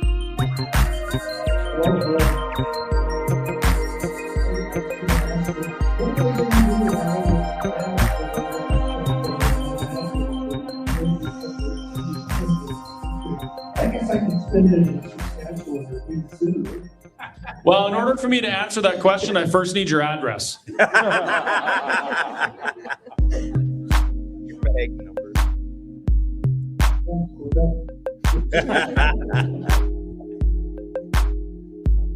Oh, Shane, do you mind watching the questions on the live stream there for me? So, answer his question? Oh, so you asked what will happen to the Canadian dollars that you have stacked away in your mattress? Well, the same thing you're going to do with them tomorrow. Save them, keep them. Nothing's going to happen overnight. There won't be an immediate new Alberta currency. There is the possibility that we may also start dealing in the American currency, but nothing is going to dramatically change overnight. It'll be status quo initially. It's a long negotiation period, which will forthcome after we win the referendum. If I had cash, which I don't, I would convert it to metals and bury it in my backyard, personally.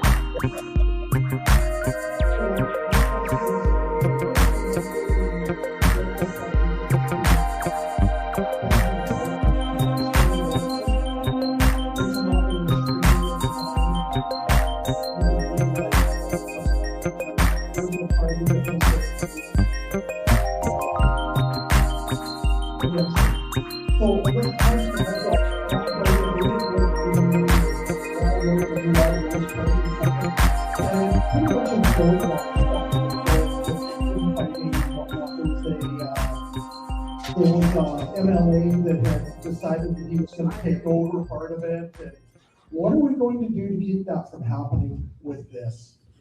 To get hijacked? We already see a little bit of infighting between somebody and Ralph already. What can we do to keep that from happening? You can't. It's going to happen. You just have to pay attention, and you have to, separate the emotional things like that stuff from what is the goal. And that's why I say, no matter what happens around me, I'm going that way towards Alberta sovereignty.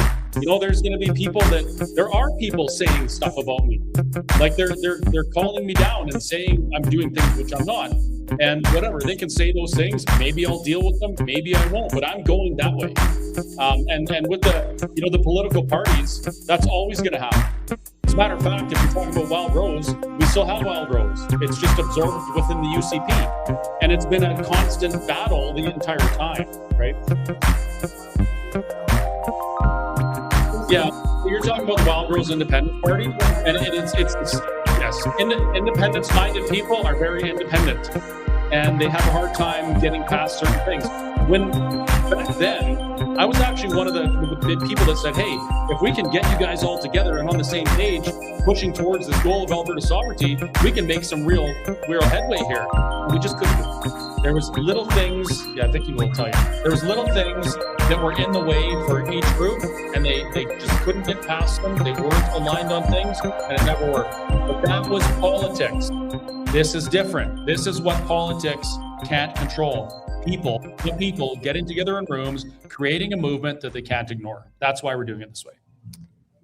And I'm just going to add to that. So being involved with prior, I was with the Independence Party, not the Wild Rose Independence Party, and there was 2 or 3 years of meetings upon meetings of trying to get all the independence parties together, and just too many egos, too many things in the way that no one side could get through, even though we all wanted the exact same thing. It was for me, especially that was when I was pretty new and just coming into politics. It was very frustrating.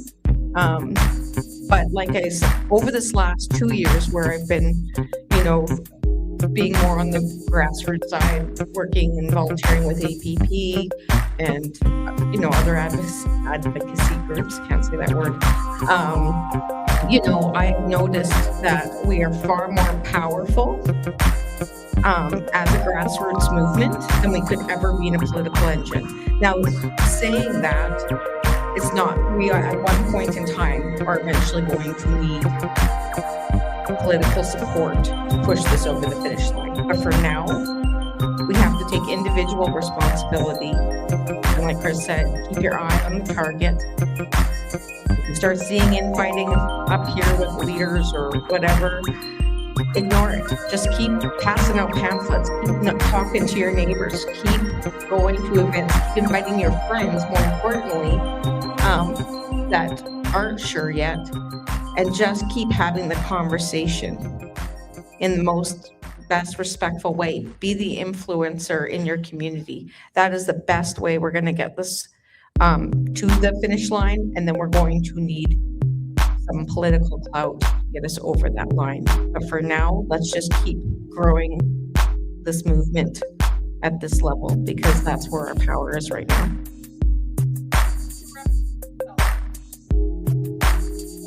I'm just going to say, whoever asks the question, please, will ask the mic. If people on here, what do you say? Well, the question was, who's going to represent Alberta? You want to answer, Shane?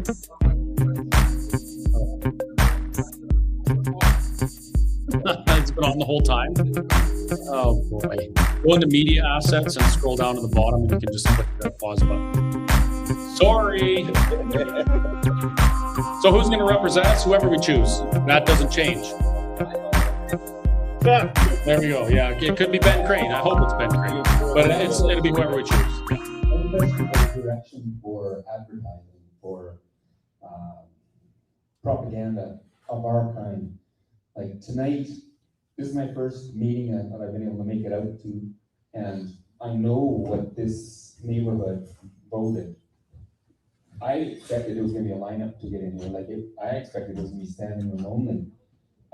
We just had a gut punch by a judge, and everybody's just. I've talked to lots of people, and they're like, "What do we need? Why do we need to go to that meeting tonight?" Like, there's nothing happening in the movement. That's the word out there. So, what word can we make positive out there to? Like, what do we got going for us for the future to get people excited again? Let's get it rolling. Well, that wasn't a gut punch for me. That was just another thing cleared up that we have to do, and I'm excited about it.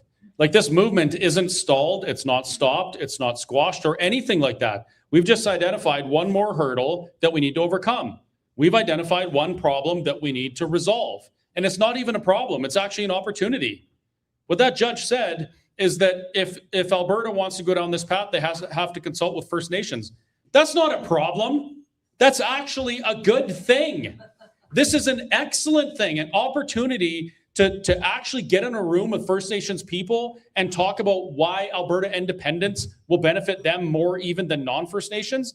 This is probably the single greatest opportunity that the independence movement has had since we've started it. So no, it's not stopped. You know, people are busy, they're seating, they're doing whatever. Some people are losing morale over this. Not me. I think this is the greatest thing that's could have happened. But we need you gotta.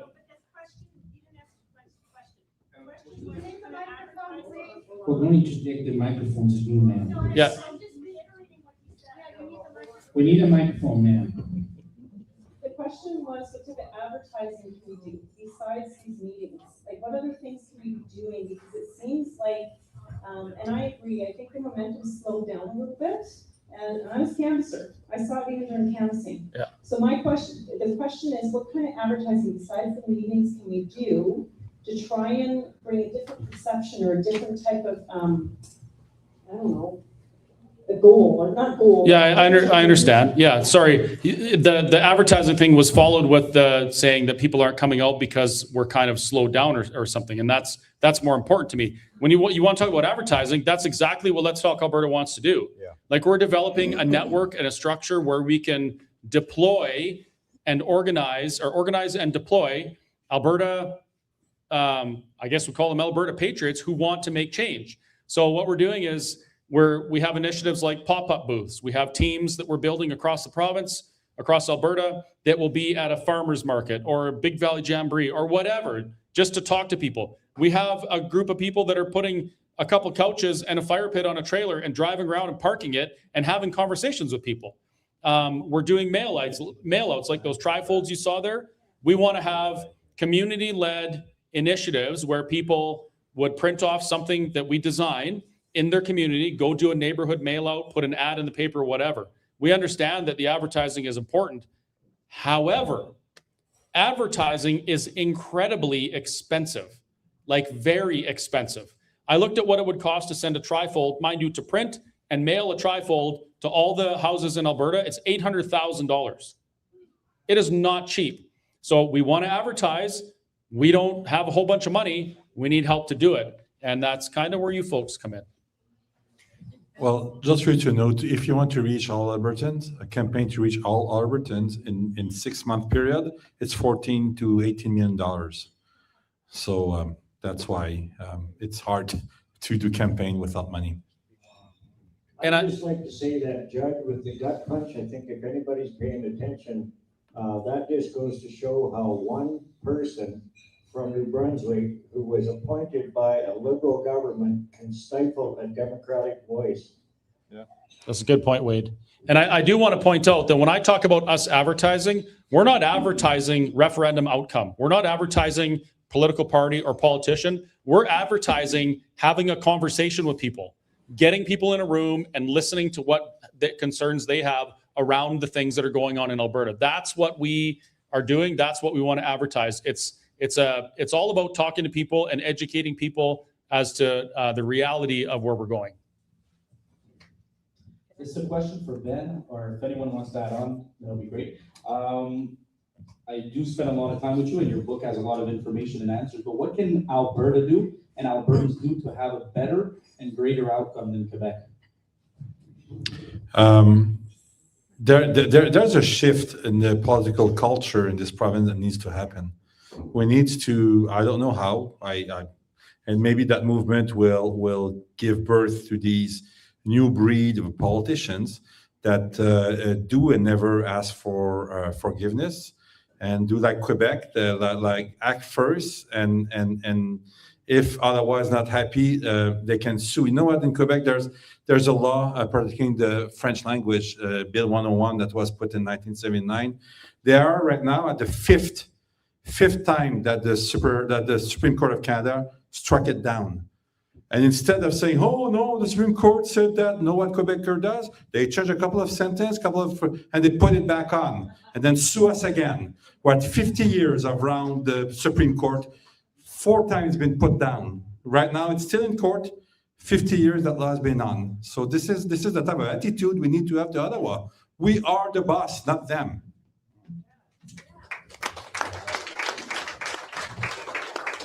Just before you get that next, while you're walking over to the microphone, just to talk again about finances, because I cannot overemphasize how important this is. In BC a few years ago, a gentleman named Chip Wilson, he started, I think it was called the Pacific Prosperity thing, not associated with APP or anything. He was a business owner over there, and he was sick and tired, what was happening with the unions and just the NDP and liberal influence in governments and how it was stifling business. And he started, and his first donation to that was $340,000. And he put out a challenge to all other business owners to match it or beat it. And now I don't know what else happened there, but what I'm saying, Chip Wilson's guy had started Lululemon. We need a Chip Wilson here too. But we can also start in our own home. So there were 301,000 people that signed the referendum, or the petition, pardon me. If every one of us could put in, I know this is big money, it seems like $50 or $100. Like, we're talking millions now. And $100 right now, I know how tight it is. Like, I'm driving a jalopy out there every day. It's a little prayer to get down the road with it. I understand what $100 is. But imagine if we don't spend that $100, we don't get this opportunity again. It's as simple as that. And we're up against a dynamo here because the unions are against us and they take union dues, the teachers' unions, that's what we're fighting. But if you, in this community, if there are wealthy people in here. There are the Bunches, there are the Padernis, there's a whole bunch of people. If you have relationships, if you could start polite conversations and see if we could get our Chip Wilsons, that's what we need. We need the big business, but if we can't do that, let's start at home and let's see what we can do, because $100 spent now could literally save our children and grandchildren hundreds and hundreds of thousands of dollars just in the next 10 years. And just remember too, that I just want full disclosure. We in this group are not making a cent. We're not doing this. We're not being paid to do it. What? I know. You might as well go now. We But- try to get our gas money covered. Yeah, Just to be honest. to get our gas money covered is the only thing, and sometimes that works, sometimes it doesn't. But I do want you to know that we are, nobody is being paid to put this on, and I don't mean that as a brag. I want to just put your heart at ease that this is not the big bucks standing here pretending to be paupers. Okay, so just put that in your pipe and smoke on it. Don't inhale unless you're going for office, yeah. So I was listening to Corey Morgan last night, and there was a pretty good conversation. I'd like your comments on this. Sorry. They were talking about, let's not get a vote for a referendum on October 19th. Let's let Daniel Smith put her 9 questions forward, and then the people of Alberta can see where we go nowhere with that. And then let's have our referendum question 6 months down the road, or put Tommy Lukaszik's question on the referendum now, and the other 9 questions, and see where we go 6 months down the road. And another thing, I'll make a comment before you answer that. I agree, like there's some people on Facebook who are bashing Jeff. Him and I don't see eye to eye. I don't get on Facebook and bash him. Chris and I don't see eye to eye. I don't care if people think they're spraying the skies with stuff up there in airplanes, or you're not spraying the skies, or the earth is flat or it's not flat. All I care about is let's go forward for independence. All of that other crap has to be set aside for the next 6 months. Yes. Yeah. Yeah, so your comment about, let's do this or whatever with the referendum, that ball is in motion. It's going to be what it's going to be, and we're going to find out very likely tomorrow, and we just gotta go. So we're ready for whatever.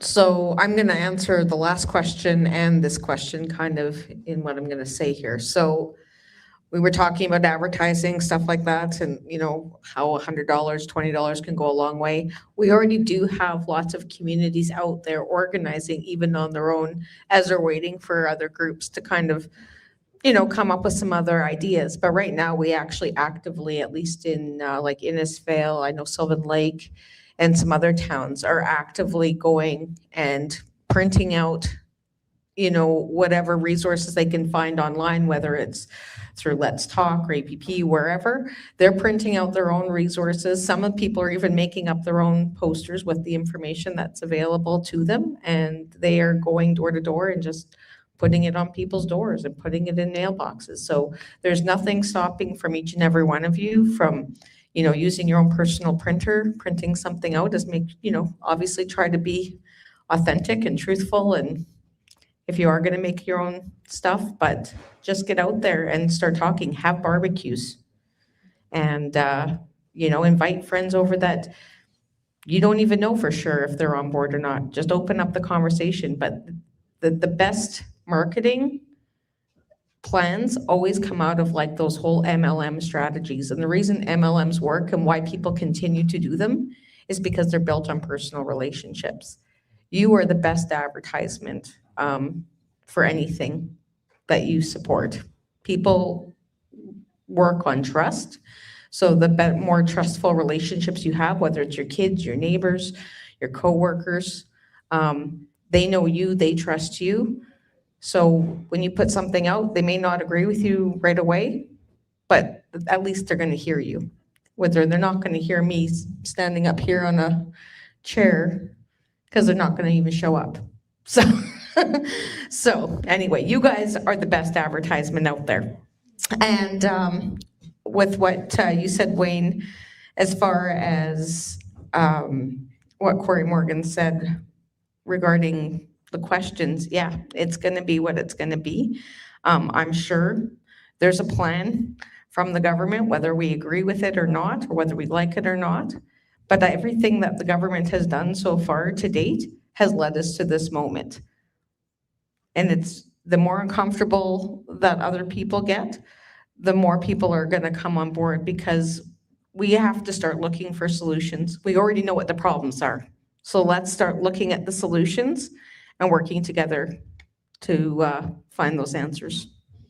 If nobody else has a question here, Oh, there's some online. No, I've got a neighbor who has said, if I donate $1,000, I'll challenge the rest of the farmers or the business people to throw that in. Now, if it comes to a few $1 million and the referendum gets turned down, what would happen? I mean, you can use that money now for advertising, whatever.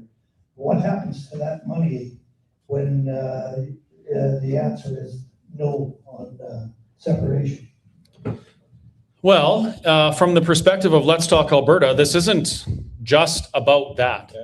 This is about all sorts of things that we should have always been talking about, right? We stopped getting together and having conversations about the things that made us a little bit uncomfortable, and it's got us to a bad spot, right? So referendum, no referendum, yes, no, whatever. I have a vision that Let's Talk Alberta continues and focuses on civic engagement, period. That's what we want to do. We want to get people in rooms, find out what their concerns are, and talk to them about those things. And when we do that, if we continue to do that, like for the rest of our lives, number one, it's kind of fun, right? It's nice to come out, have some pierogies, visit with some like-minded people, maybe poke fun at liberals a little bit, even though we love them too. But we also get to have conversations about things that are going to affect our future, our kids' future. And this is part of the becoming paying attention to what's going on in our nation, because our nation is going to affect us, right? We just keep doing it. So to me, it's not a one and done. And even let's just be pessimistic and say that we don't get the majority in this. We still need to advocate for like possibly our own police force, our own pension plan, reformation within our educational system, within our healthcare system. There are so many things that will never get changed in this province unless we continue to do this. And if we do win this, it means we need to just do this more. This is just the birth of what we hope to grow into a new nation, new opportunity, new prosperity. And it is going to take time, effort, and money.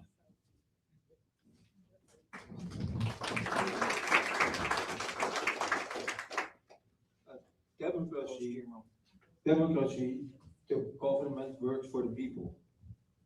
So what I'm thinking, and also happens in Switzerland, people go 3 to 4 times a year to answer or vote about questions. That would be a way better system, because then the government totally has to do what the people will. I agree with you totally. The beauty of this, and we didn't get time to talk about it earlier, and this gives us a chance. We now have the template to look back at. Go ahead. Oh, literally thousands of governmental systems that have worked, failed, partially failed. We have templates all over that we can now glean the best of the best information from. And that isn't going to just be, although it's already started with some individuals who are already writing and drafting and creating proposals. But I was visiting with my friend Bob over there, and he was mentioning about it at one point in time, that they'd had a group that had met, and it might even have been in this hall or a similar hall, and they had people at round tables, and they go, okay, what did you folks talk about the agriculture industry, what you want to see? Why don't you talk about the Constitution? These things will be ratified, and they will be created with input from rooms just like this. And so we can create those things. We can look, well, what did and doesn't work in Sweden and in Switzerland and Germany and in Brazil or the UK or the US? Because we sure know what isn't working here. We can take the best of the best, and we can work together to make that happen.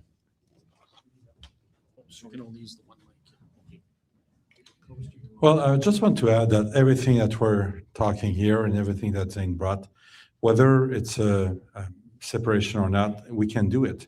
So what we're building right now is a culture of grassroots participation. A premier has the right to do 18 referendum a year if she or he wants to. Our constitution enables that. So it's not a question of what do we want. and to raise among that movement, the politician that will have the courage to raise their hand under that dome to vote for bold things. And don't worry if they're not worry about being sued by Ottawa. If they do so, let them sue if they're not happy.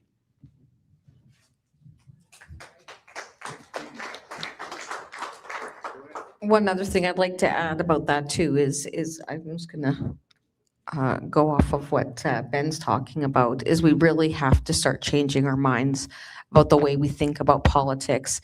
It's not something way over here, it's in our daily lives, and we have to stop pretending like it's something that we can put our head in the sand and ignore and hope that it gets better and just show up at the polls. I mean, that's exactly why we're here today. So, I mean, just, dig deep and, get involved, even if it's in your schools, if it's in your, whatever your passion is, whatever the things that are affecting you in your life, get involved. Don't sit back. And we really have to kind of stop settling for the best of the worst and start actually voting or advocating for the best of the best, because we all deserve it and we all work hard for that. Okay, I think there's a good percentage of the population that are basing their decisions on an emotional tie to old Canada. I don't think old Canada exists anymore. So how do we handle that? Absolutely. I always call it the nostalgia vote for a Canada that's gone, that I loved, but will not be here again. So what I try to do, because you don't want to get people defensive, right? As soon as you get defensive, their backs up, they don't listen. So how I try to do it is I'll often, if it comes up and they go, oh, no, I go, well, okay, fair. Name for me one specific thing that Canada has done just for Alberta. Not all the provinces, not all the territories, not for Ottawa, just one unique, beneficial thing for Alberta. And I have yet to have ever heard of anybody come up with a plausible answer. They'll try something to go, no, that national parks, that applies to all of Canada except Quebec, on and on and on. And then I'll say to them, but I can easily name for you 700 billion things that Alberta has done for the rest of Canada just through our transfer payments, that's built roads and airports and schools and infrastructure and fed politicians. Get people, just try to say one thing that's based in logic. You don't even have to pursue it. Don't put them on the spot, but just try to plant that seed to get them thinking. That would be my recommendation. I've got a question for you. How do we convince people to run for these positions, such as municipal government, provincial government, federal government, that are worthy of our vote, instead of just what we have now is people that are certified by the Prime Minister, certified by the Premier, or Elections Alberta, which is a joke, get to say who can run and who can't. And then we get down to municipal elections where nobody wants to run because it's their neighbor. And they don't want to be shunned because they've made bad decisions, and they all do. So how do we find these people to actually run for these positions? When you find those leaders, get behind them in big numbers. That's the only way, because I can tell you, big teams win those elections, right? It's money, it's time. And when you have to go out door knocking, if you don't have a team of 100 people, you're only going to hit maybe in a municipal election, you don't have to hit, I guess, as many doors, but still a provincial municipal election, you need a huge team behind you.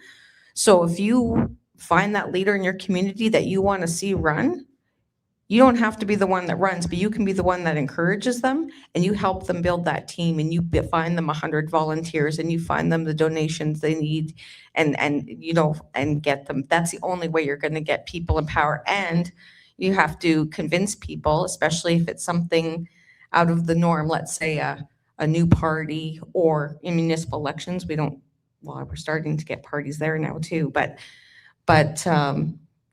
people, especially in Canada, we vote by party, and we have to get out of that mindset and start looking for good people that have a backbone, regardless of party, and just find someone that matches your values and be brave and get 1,000 other people to agree with you and to support that person.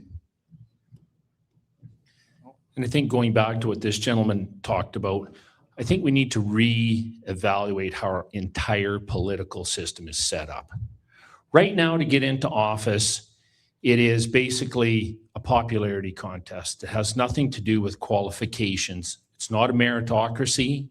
Or you do get, and not to put what you're down saying, you get, like in Calgary when I ran, for instance, there was a group called Calgary Futures. It was a third-party advertiser, a PAC. It was all union money. It was like $2 million in union money. And they picked and chose the mayor, Gondek, that got in. They funded her.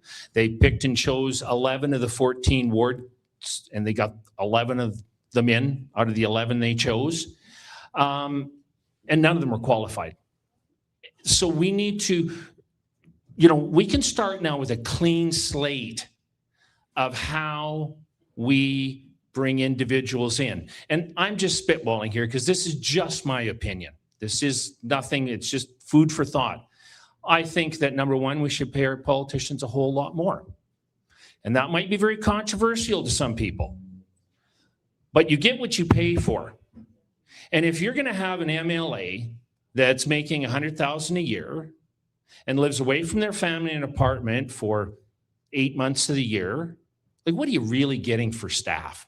My hairdresser when I lived in Calgary made more than that a year. Now, I think that there should be a forensic audit of anybody who takes office the day they start, and a forensic audit when they leave office. And that there should be severe penalties if there's anything like we see happening all the time. But I also think that if you're going to get good people to fill a role, they should be held to, like employee reviews, basically. Here's what we expect you to achieve. The GDP is going to grow, or this is going to grow, or we're going to do this. And if you don't get it, well, you get in trouble. If you get it, you get your raise. I think that there's a lot of ways that we like Vicky said, we've just been thinking about this one way. We've just been thinking about it one way. This is our opportunity to actually create a government that is going to work towards the prosperity of this entire province. And we need to get rid of bureaucracy. When Rachel Notley got in, she hired 52,000 new members of government. And when Jason Kenney got in and Daniel Smith, they didn't lay one of them off. Now, those individuals all get their wage, they get their pension. I don't get that. Not many people here probably do. The most secure job you can possibly do in Canada, and 25% of the population does it, is be in government. And that's onerous. You can't get anything moving, you can't get anything done, and you can't afford the bill. Freedom first. I gotta add something. I just have to add something here. It is, a lot of politicians and bureaucrats will tell you that we can't survive unless we have this level of government and bureaucracy. Ben, do you know anything about that? Well, in fact, one of the more efficient government has been in our history in Canada was a Liberal government in 1993.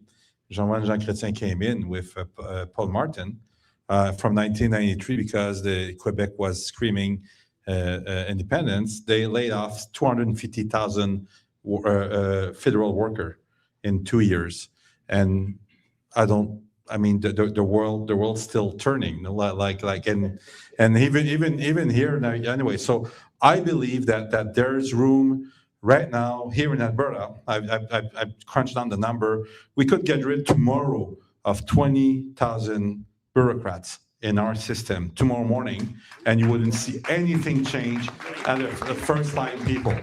So when I look at NDP budget being filed, like the last one we got filed at 9.4 billion deficit, and now they will be a superstar because the royalties are just like double since because of what happened down there. So they will, of course, take the credit for that. This is unacceptable for a conservative government. So anyway, I won't go down that rabbit hole, but I believe that there is room, and the only way to cut in a bureaucracy is to cut. The only way is to do what Ralph Klein did when he came in '93.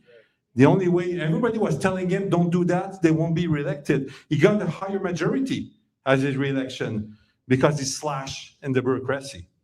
And the way they were doing it, they were showing up at the deputy minister's office and they were saying, you know what? You need to cut 20% of your labor. Next Friday, we're coming back, tell us who you fire.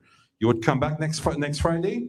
If they didn't have a solution, well, then they would fire the deputy minister himself, put his assistant deputy minister, okay, you sit in that chair, we're coming back next week. And this is how Ralph Klein cut in all ministries. Week after week, they changed, I don't remember which one, but there's one ministry, they changed 3 deputy ministers in 3 weeks. Because, and then finally at the time they had all the employees like print on these perforated paper. So they said, well, you don't want to choose, print all the list of your employees. And they took a ruler and they count from A to Z, fire these ones. I said, well, you cannot do that? No? Well, then tell me who to get rid of. So anyway, all that to say that there is room to play. And whatever, and without changing first, the service that we receive. Anyway, and even, I will stop there. Okay, we're gonna have one more question and we're gonna go to the questions that are online. So here you go. Okay, so this isn't really a question, just more of a comment. I think that from what I'm hearing tonight, we need a lot more people to show courage in their conviction and to be able to keep going forward and show your kids that you have the courage to go in your direction. And I'd really like to thank you guys up front for showing the courage and showing us what it means too. Thank you. Just on that thing, my dad has been dragging me in political meetings since I'm 4. I've been dragging my kids, my youngest one, to political meetings since he's 4. That kid has been to more TBA meetings than probably most adults that I know. So anyway, just a little. I'm going to ask some questions that were online here now, if you don't mind. Someone asks, where can we find the trailer with couches and fire pits that we talked about earlier? Where can we find them? Well, hopefully the most Albertan man in the world will be rolling around with that behind his vehicle very soon. I'm pretty sure that we will be posting it online for sure. A lot of questions in regards to money. Everybody wants to know where the money is going. So who do you give the money to? Does it go to APP or does it go to another association? What do you use the money for? Well, sometimes we buy shirts that say, oh, wait a minute, no, I paid for this shirt. So we pay for venues, we pay the transportation fees for the speakers, we pay for pierogies, we pay for print materials, we pay for materials to print things. What else do we pay for? Anything we need to pay for to do this initiative.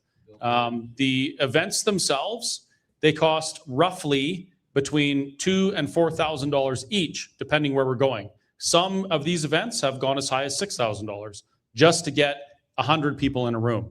So that's where the money goes. And likewise, even watching it online as you are right here, that actually costs money. There's equipment here. I'm looking at a laptop. I'm looking at a tripod. I'm looking at a camera. I'm looking at Wi-Fi. Yeah, and I bought all that. Max is over here as well, and he's doing his own thing. So I might as well jump to the second part of the question because someone says, problem, this stream only has 35 people watching. Meanwhile, the Fringe Clown has 1,135 at the very same time. Live stream is a whole new industry in Alberta. So I'm just going to answer that. We actually have right now 258, but I saw it about 320. That is upon multiple streams. So if you're only seeing 35, that's because you're only watching it on one stream. Maybe you're watching it on the Whistle Stop Facebook page. Maybe you're watching it on X. That 300 number, as an example, gets divided amongst different groups. Max's probably has, how many do you have, Max? Currently, I have 75 people. So 75 people right there, but on all plus, platforms. So basically, I have, if I would want to look at each platforms, I have probably 50 on YouTube, about 20 on Facebook. So, and also one thing particular about social media. Can I add a comment on this? Yes. Okay. Social media, as Shane was explaining, was absolutely killing us off. Ever since, even after Bill C9 has passed the House of Commons, I can tell you from the viewership perspective, my viewership actually tanked about 75%. Facebook, 85%. So that means that from a revenue perspective, I basically lost 75% on YouTube. I lost 80% on Facebook. Okay? And that is because of still C9, Bill C9, and all those regulations, and also because we have other people doing streams at the same time as we're doing us right now. So whoever's watching online, even Freedom Canada or even the Whistle Stops in his stream, share the crap out of this video to as many people as you can. It is literally a matter of survival, basically. Thank you. You know, the other thing I did want to add too is this is live. What Chris does, what everybody else in this movement does, is they repackage a bunch of this stuff. So this one live stream, which may only be seen by, let's say, 500 people live, may end up being seen by tens of thousands of people once we clip off all the really good stuff. Chris won't be in any of those. But when we do it down to 30 seconds or so, for each one of those, we go out to TikTok, on Facebook and YouTube, Rumble, et cetera, we do have quite a group of people that follow us, as well as Max. Yeah, there's another part too. Like some of these YouTubers and podcasters, that's their whole job. Like they have a consistent content that they put out at a specific time on specific days. They spend, like when Derek puts out a YouTube video, it's not just like the 2 hours or 1 hour you see. He's got hours and hours and hours of prep and editing to get those videos done. It's a job. It's like asking people, oh, well, Chris, how come there's only 258 people watching you when there's 1.1 million people watching Friends? Well, because that's entertainment. And not everyone's going to watch, like, you know, the parliamentary debate committee when Seinfeld's on. That's just the way it is. You guys remember Seinfeld? Yeah. Yes. And in regards to that note, I was interviewed by another podcast called Nabbing the Guy just about 2 weeks ago. I don't know what is going to happen with this. They asked me, just asked me a question. Hey, Max, how does it take to do a stream? Yes, it's a 2-hour stream, but you need to consider that even for them, those guys are driving hours all across Alberta. So basically driving all the way from, in this case, from Edmonton, putting all my equipment together, 2 hours of deployment, making the streams, making sure everything is up and running. He's doing his streams too. He's doing his own equipment. So when you see the 2-hour final product on a stream or an event like this, there's a lot of preparation going on that people don't necessarily understand. Even the PEROGYs right now, you know, I'm not a kitchen guy, although I can cook very well, you know, it's a lot of work. And Chris Scott he said many times, hey, I would rather work on my business than doing this, but we have to, right? So.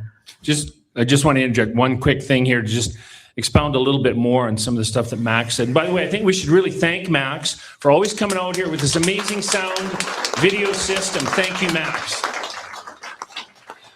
Right now, we didn't talk on this very much, but this should terrify everyone in this room. And this goes to further emphasize why I say if we don't show up in the numbers we need on October 19th, I think our ship has almost sailed, because with Bill C8, C9, I think it's C11 and C22, they are absolutely restricting our ability to carry any of this.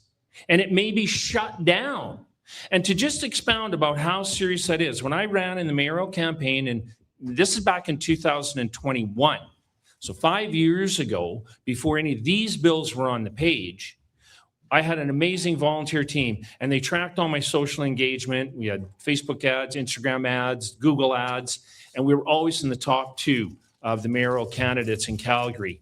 And it was usually between Gondik, Jeff Davidson, myself. And in fact, I did a fireside with Danielle Smith on Facebook live stream, 81,000 views.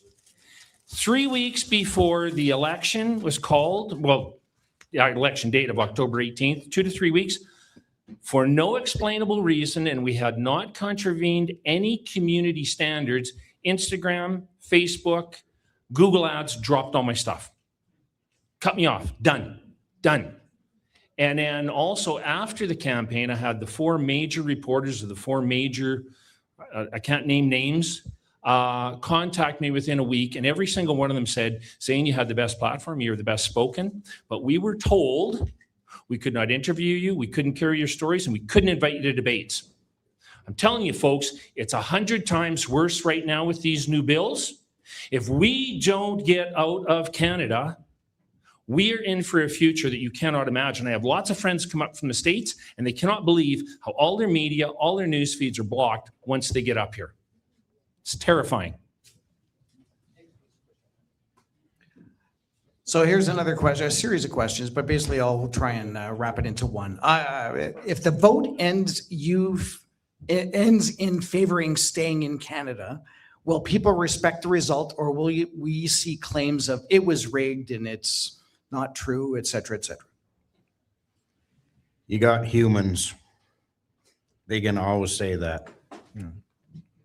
Where's Shane?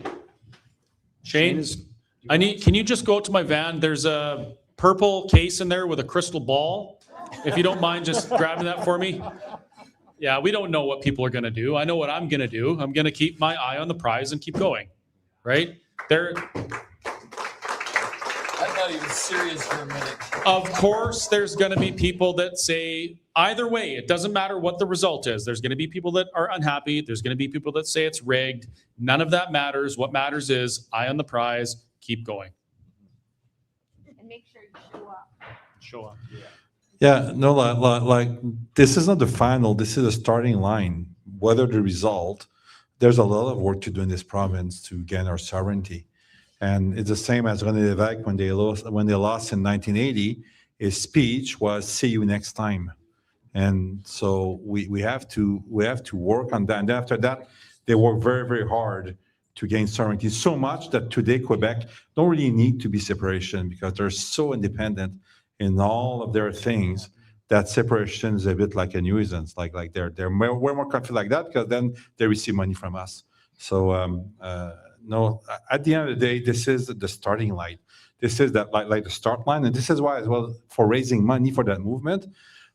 It won't stop on October 19. Whether it's yes or no, we will still need money to keep on advocating, to keep on doing that, to keep on bringing the future of Alberta forward.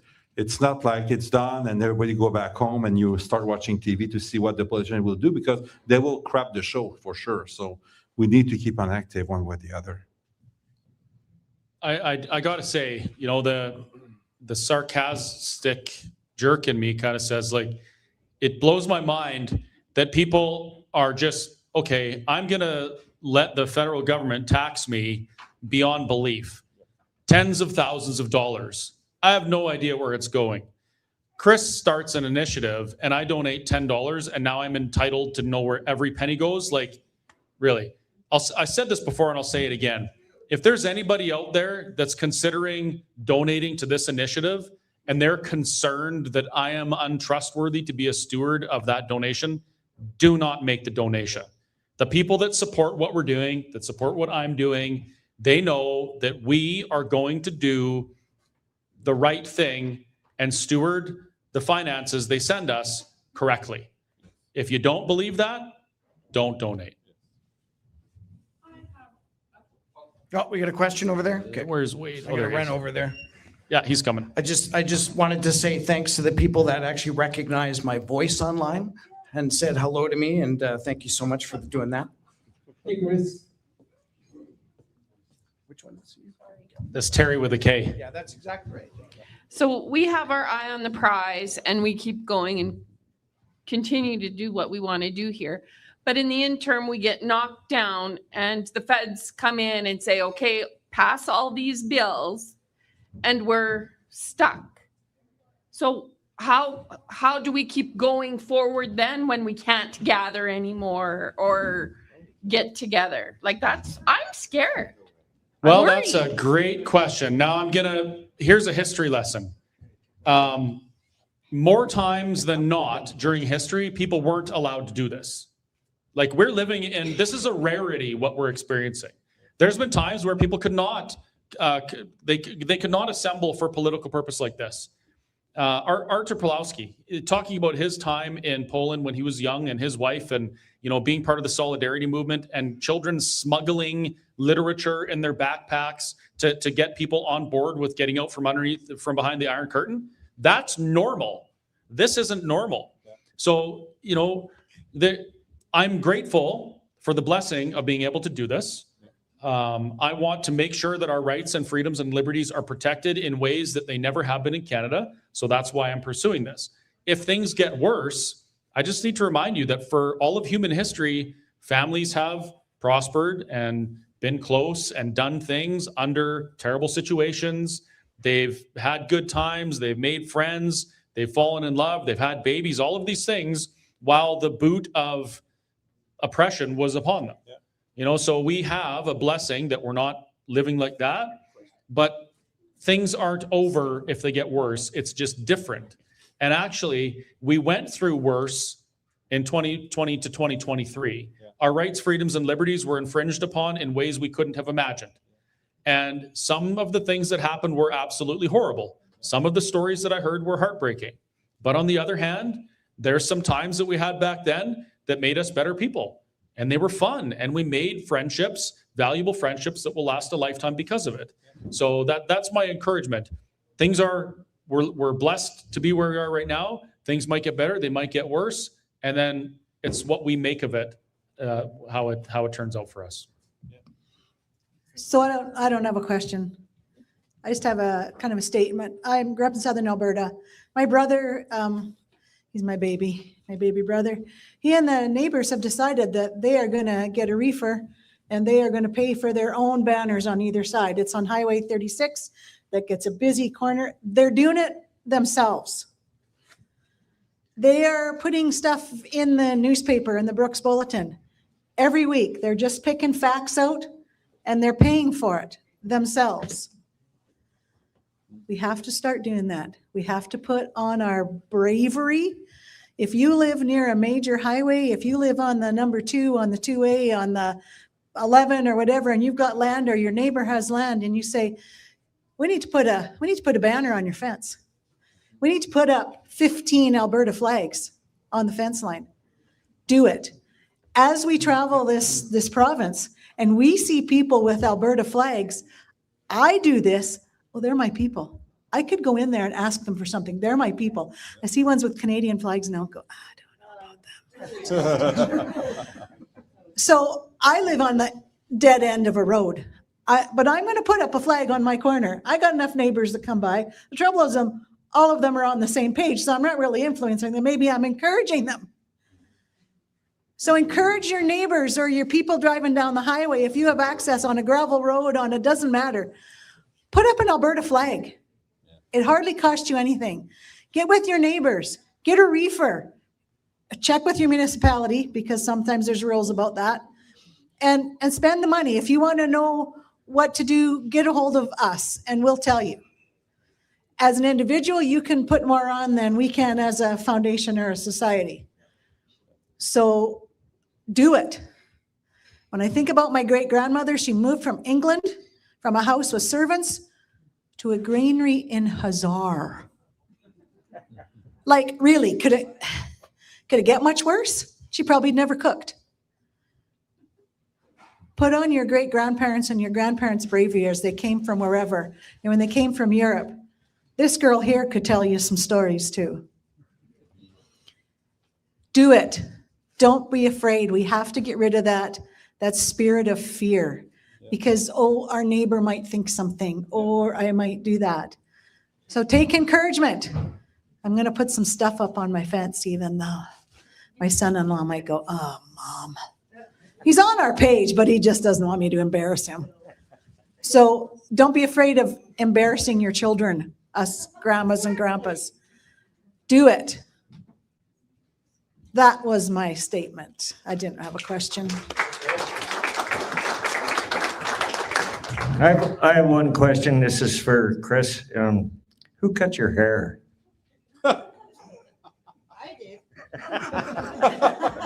What are you, a cop? Yeah, I'm what do you call it? Undercover. See?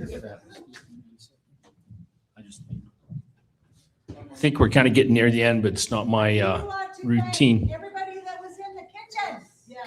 Yes.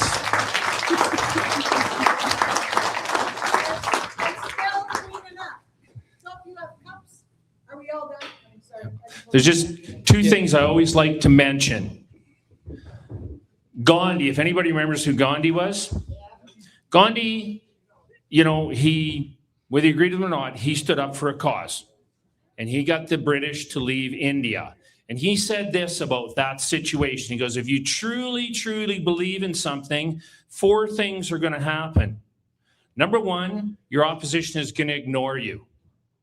Number 2, then they're going to start mocking you, ridiculing you, and belittling you. And then they're going to attack you verbally and physically. And we saw like 90 incidents with canvassers, right? Where they were confronted, assaulted. And he goes, and it's up to you to make the 4th happen. If you just keep fighting, you will win. And there are 2 things we talk so much about, you know, when we win this referendum, you know, there's all the things that go through the Senate, and it's going to be hard. And it's going to be.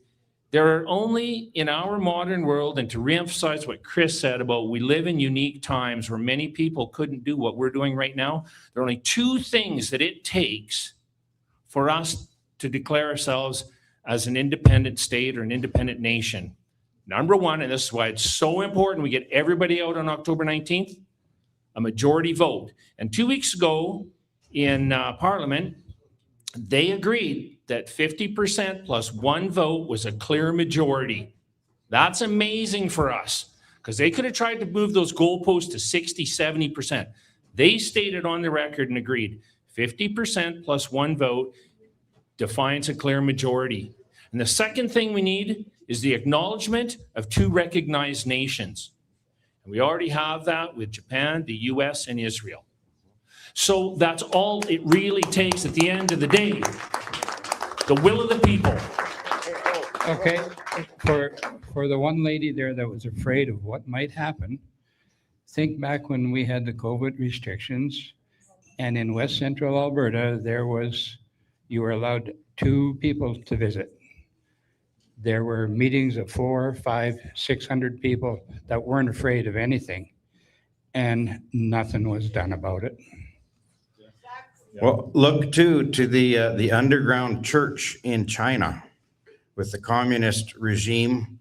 They were bombing churches. They were coming in with guns and shooting people that was in church.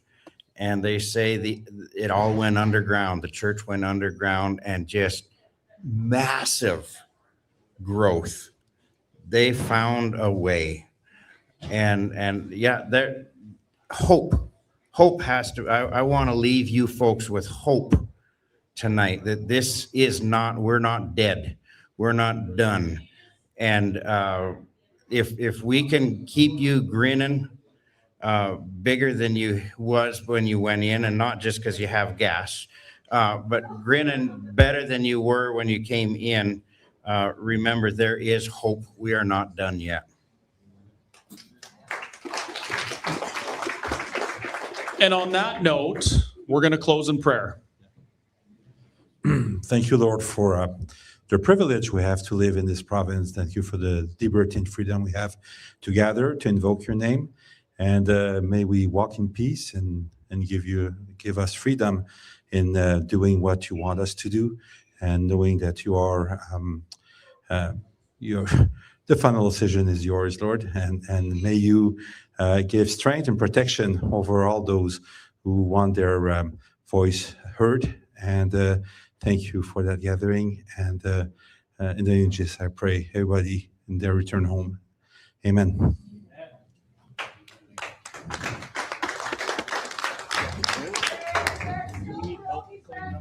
There's still some pierogies left. There's still some pierogies left. There's still some pierogies left. Thanks, man. Well, you should.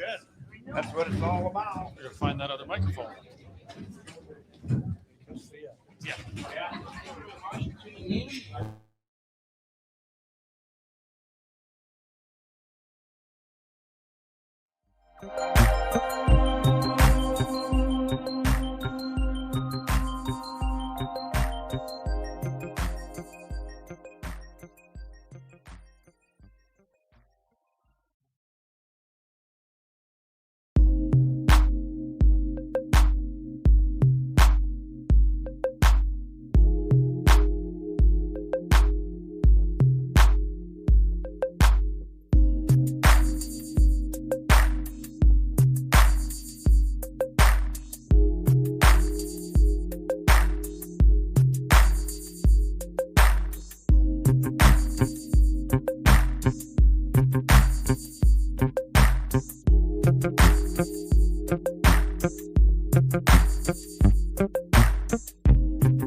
Meow.